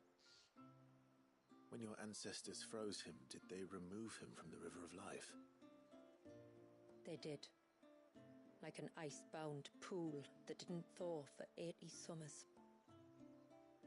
But now he's free to flow again, to live. And you and I shall flow with him, for we are all but drops of water in the great river of life. I find that thought oddly reassuring. Go on. A drop of water might seem insignificant on its own, but as a part of a torrent, it can cleave a path through the hardest rock. It makes me believe we humans might just stand a chance. I believe we might. Just one more file to go then. Nearly done. What do we have here?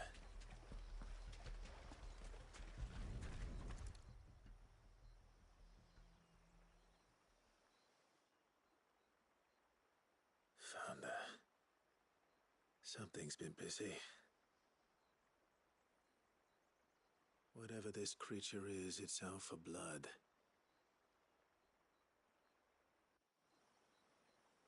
But it's not having ours. Stay close, Torgal.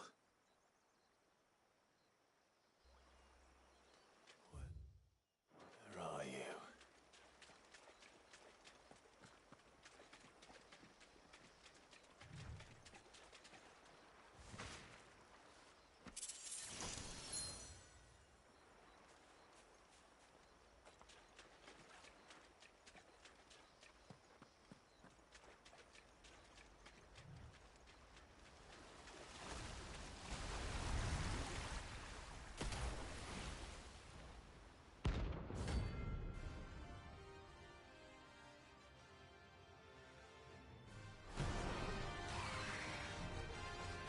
Fragment of Wallius's rage. I should have known. Time to put you to bed too.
Fingers crossed that's the last of them. Either way, I should let Eirik know the danger is past. For now, at least.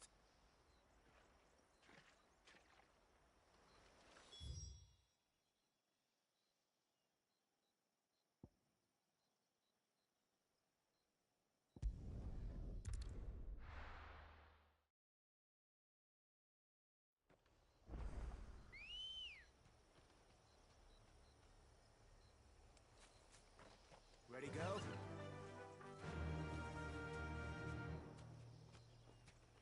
Yeah!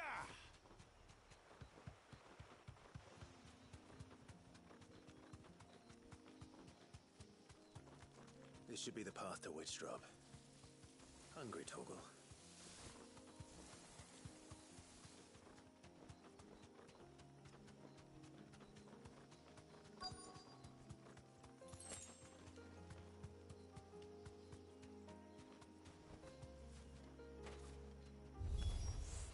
And here's our welcoming party.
Looks like that's the last of them.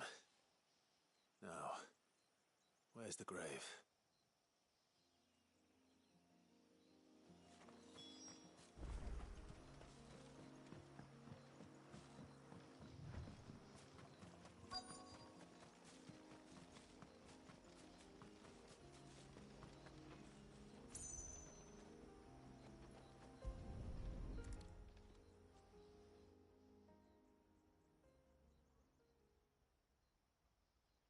This must be it. My lord, thank you for making the path safe again. He's a... Yes. Hardly the most fitting tribute for a dominant, is it? A rough-hewn stone with naught but a given name engraved on it. But my ancestors had only been here a matter of weeks when she passed. Every day was a struggle to survive. They had neither the time nor the energy to devote to a more elaborate memorial. Yet they spared what they could to grant her wish, that even in death she might continue to watch over her home. She lived down there then? In the ruins? That's right. They were once the living quarters for those who served up in the temple. When the Northern Thanes sent her here to weave her spell, this was where she and her retinue stayed. There were priests, handmaidens, and a knight, sworn to shield her from harm. Of course, they were all gone by the time my ancestors arrived. fled or dead in the Western Wars. All except his A, who remained till the end. Alone. Indeed. At least, that is the story as it's been handed down in Haven. But there is an epilogue to the tale. One known only to Lady Shula and myself. Some years after Issei's passing, you see, my grandmother came here to tend the grave and found a stranger kneeling before it. A knight, dressed head to toe in plate. She asked of him who he was and whence he had come, but received no answer. The only words he spoke were, "Tell me true, whose grave is this?" So she told him of how her people had met and cared for Issei, and how she had died. His only reaction was to stare up at the Heir of Hours in silence.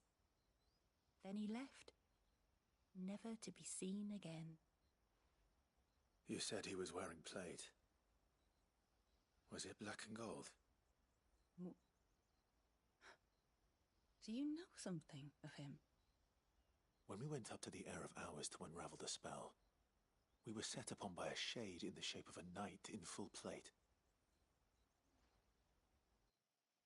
It manifested in front of the Vair, and in its ether, I felt Shiva, the witch. You think this may have been the same man my great-grandmother met? Issei's knight? I don't know. Maybe. All I can say for sure is it was intent on protecting her creation. Or perhaps her spirit? What remained of her ether, preserved in the Vair? Perhaps his spirit too became enravelled in her spell, frozen in an eternal vigil. Till we ended it. If the shade you fought was Issei's knight, then ending it was the greatest gift you could have given him. Now he can return to the sea, to be with his lady once more. And if his spirit should ever return here to visit her grave, I shall ask his name, that I might carve it in the stone next to hers.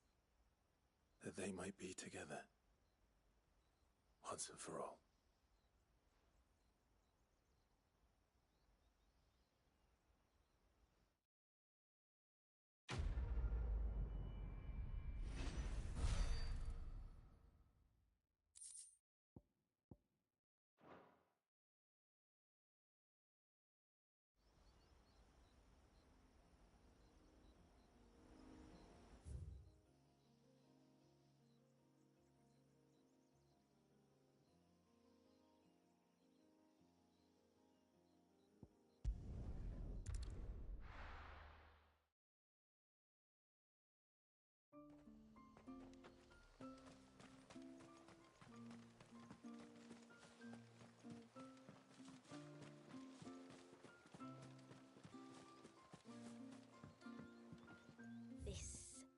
This is all we have.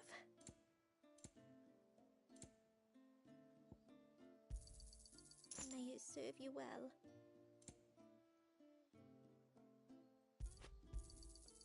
Here you are. Well, if you're sure you need it.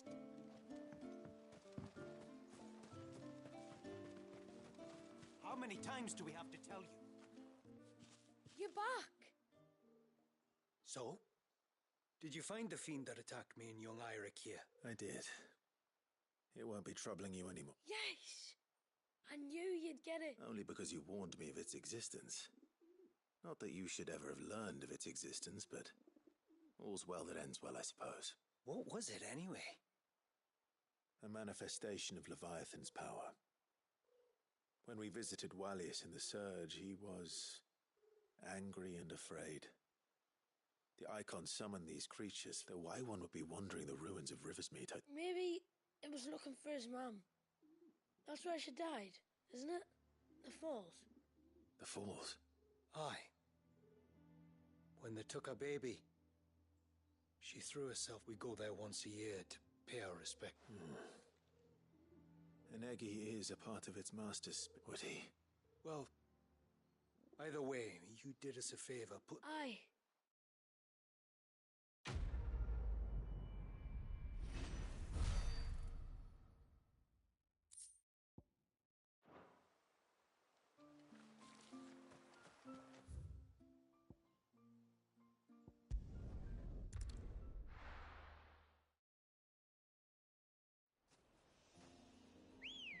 I needed that.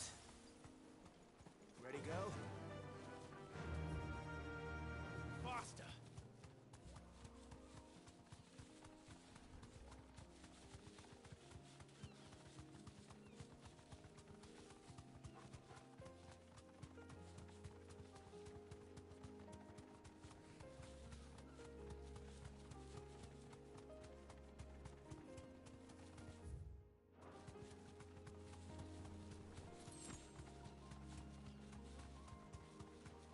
This path leads down to the coast. Usually we keep this gate shut tight, but since this is a special occasion...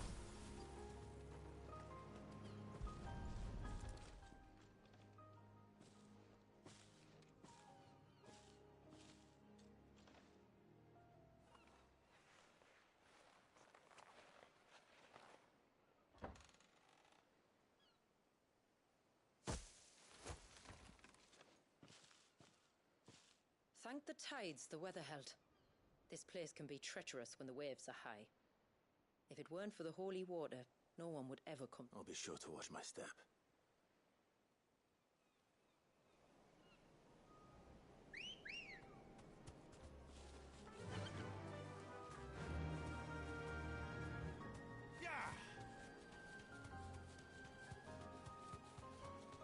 Water flows to the sea, then rises into the clouds.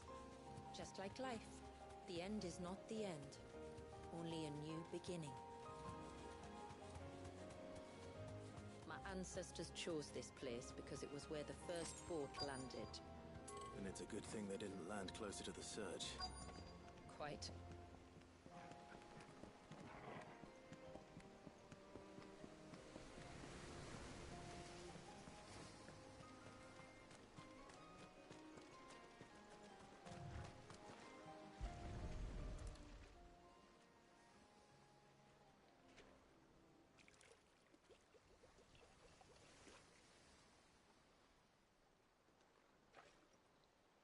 Water of the sea.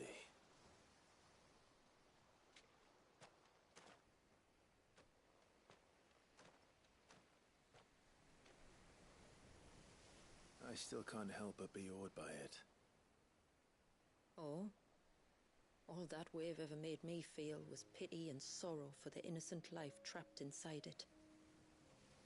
The child my great-grandfather sacrificed to try to change his people's fate. It was wrong. An unforgivable sin.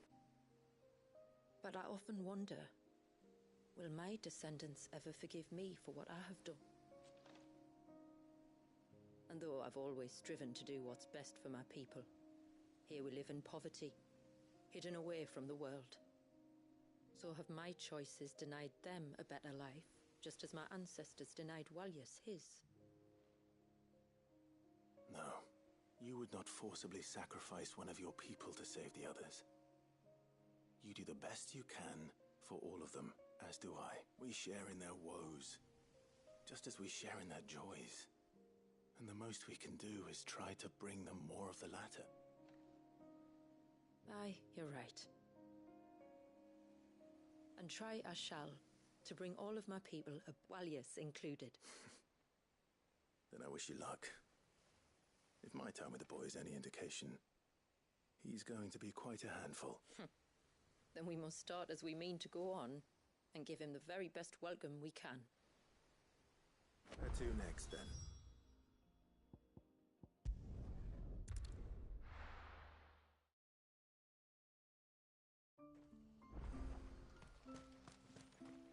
Praise be to the heavens!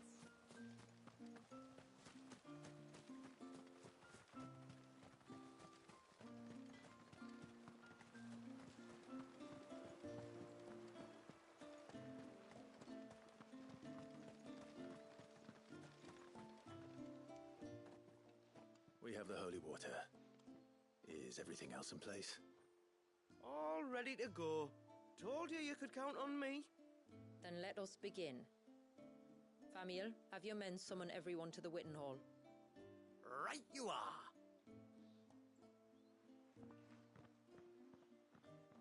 Ashula, wait. I don't know the words. Don't worry. There aren't many of them. We'll have time enough to practice before people arrive.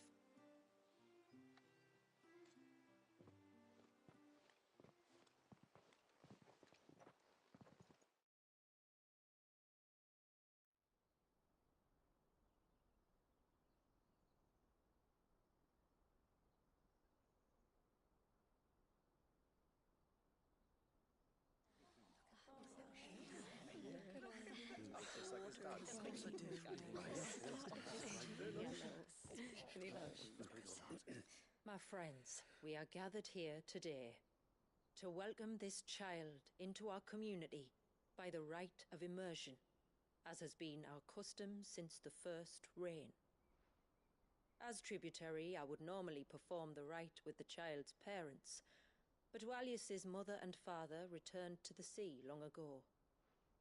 So I and my brother Famiel shall serve as his family, while the one who returned him to us shall bear witness in my stead. Clive, if you would step forward.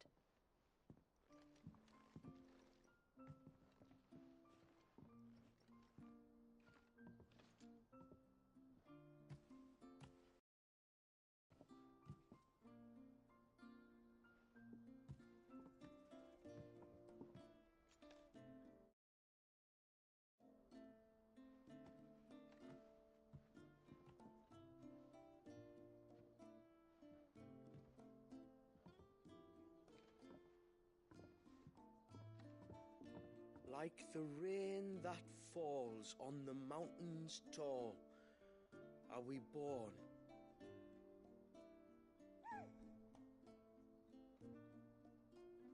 Like the river that flows through the valleys below,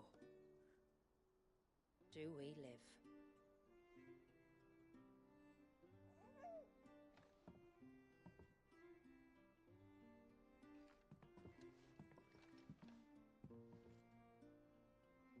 Like the boundless sea, where the currents run free, do we die, and to the clouds then rise again.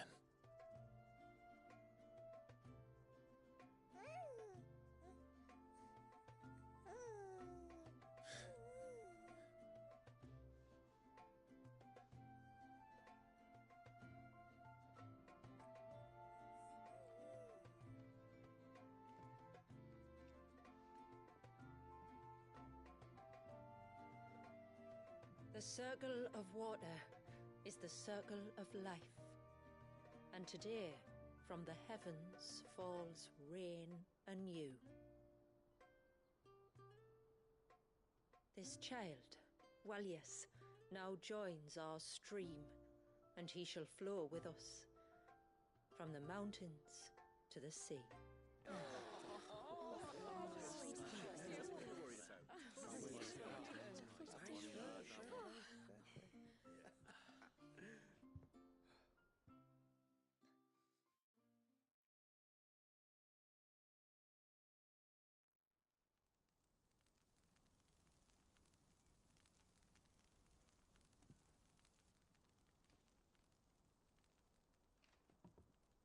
You played your part to a T, Clive.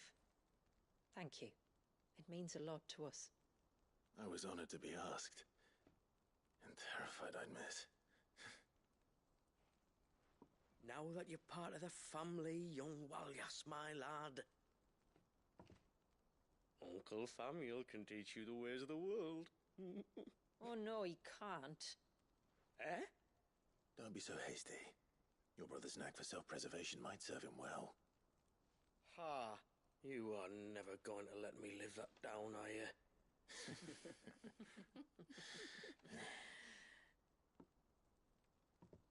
I'm gonna raise Walius as if he were my own. Teach him everything I know about life, our people, and our past. But with all the mother crystals gone, he will grow up in a world without comforts. One where we only have ourselves and each other to rely on. I'd say your people are better prepared than most to survive in such a world, Shula. To thrive, indeed, under your guidance. Only if nature continues to smile on us. If we were to lose her gifts, we'd be left with nothing at all. Yes. But it needn't come to that. Not if we can stop the spread of the Blight. So long as we can save a single patch of soil, we can plant the seeds for a new world. One where we can all be free. Perhaps then we might finally be able to step out from behind our curtain, eh? Till that day comes, I wish you good tide. Thank you. We should be on our way. Well, you be careful out there. Aye, you steer clear of trouble now. Likewise.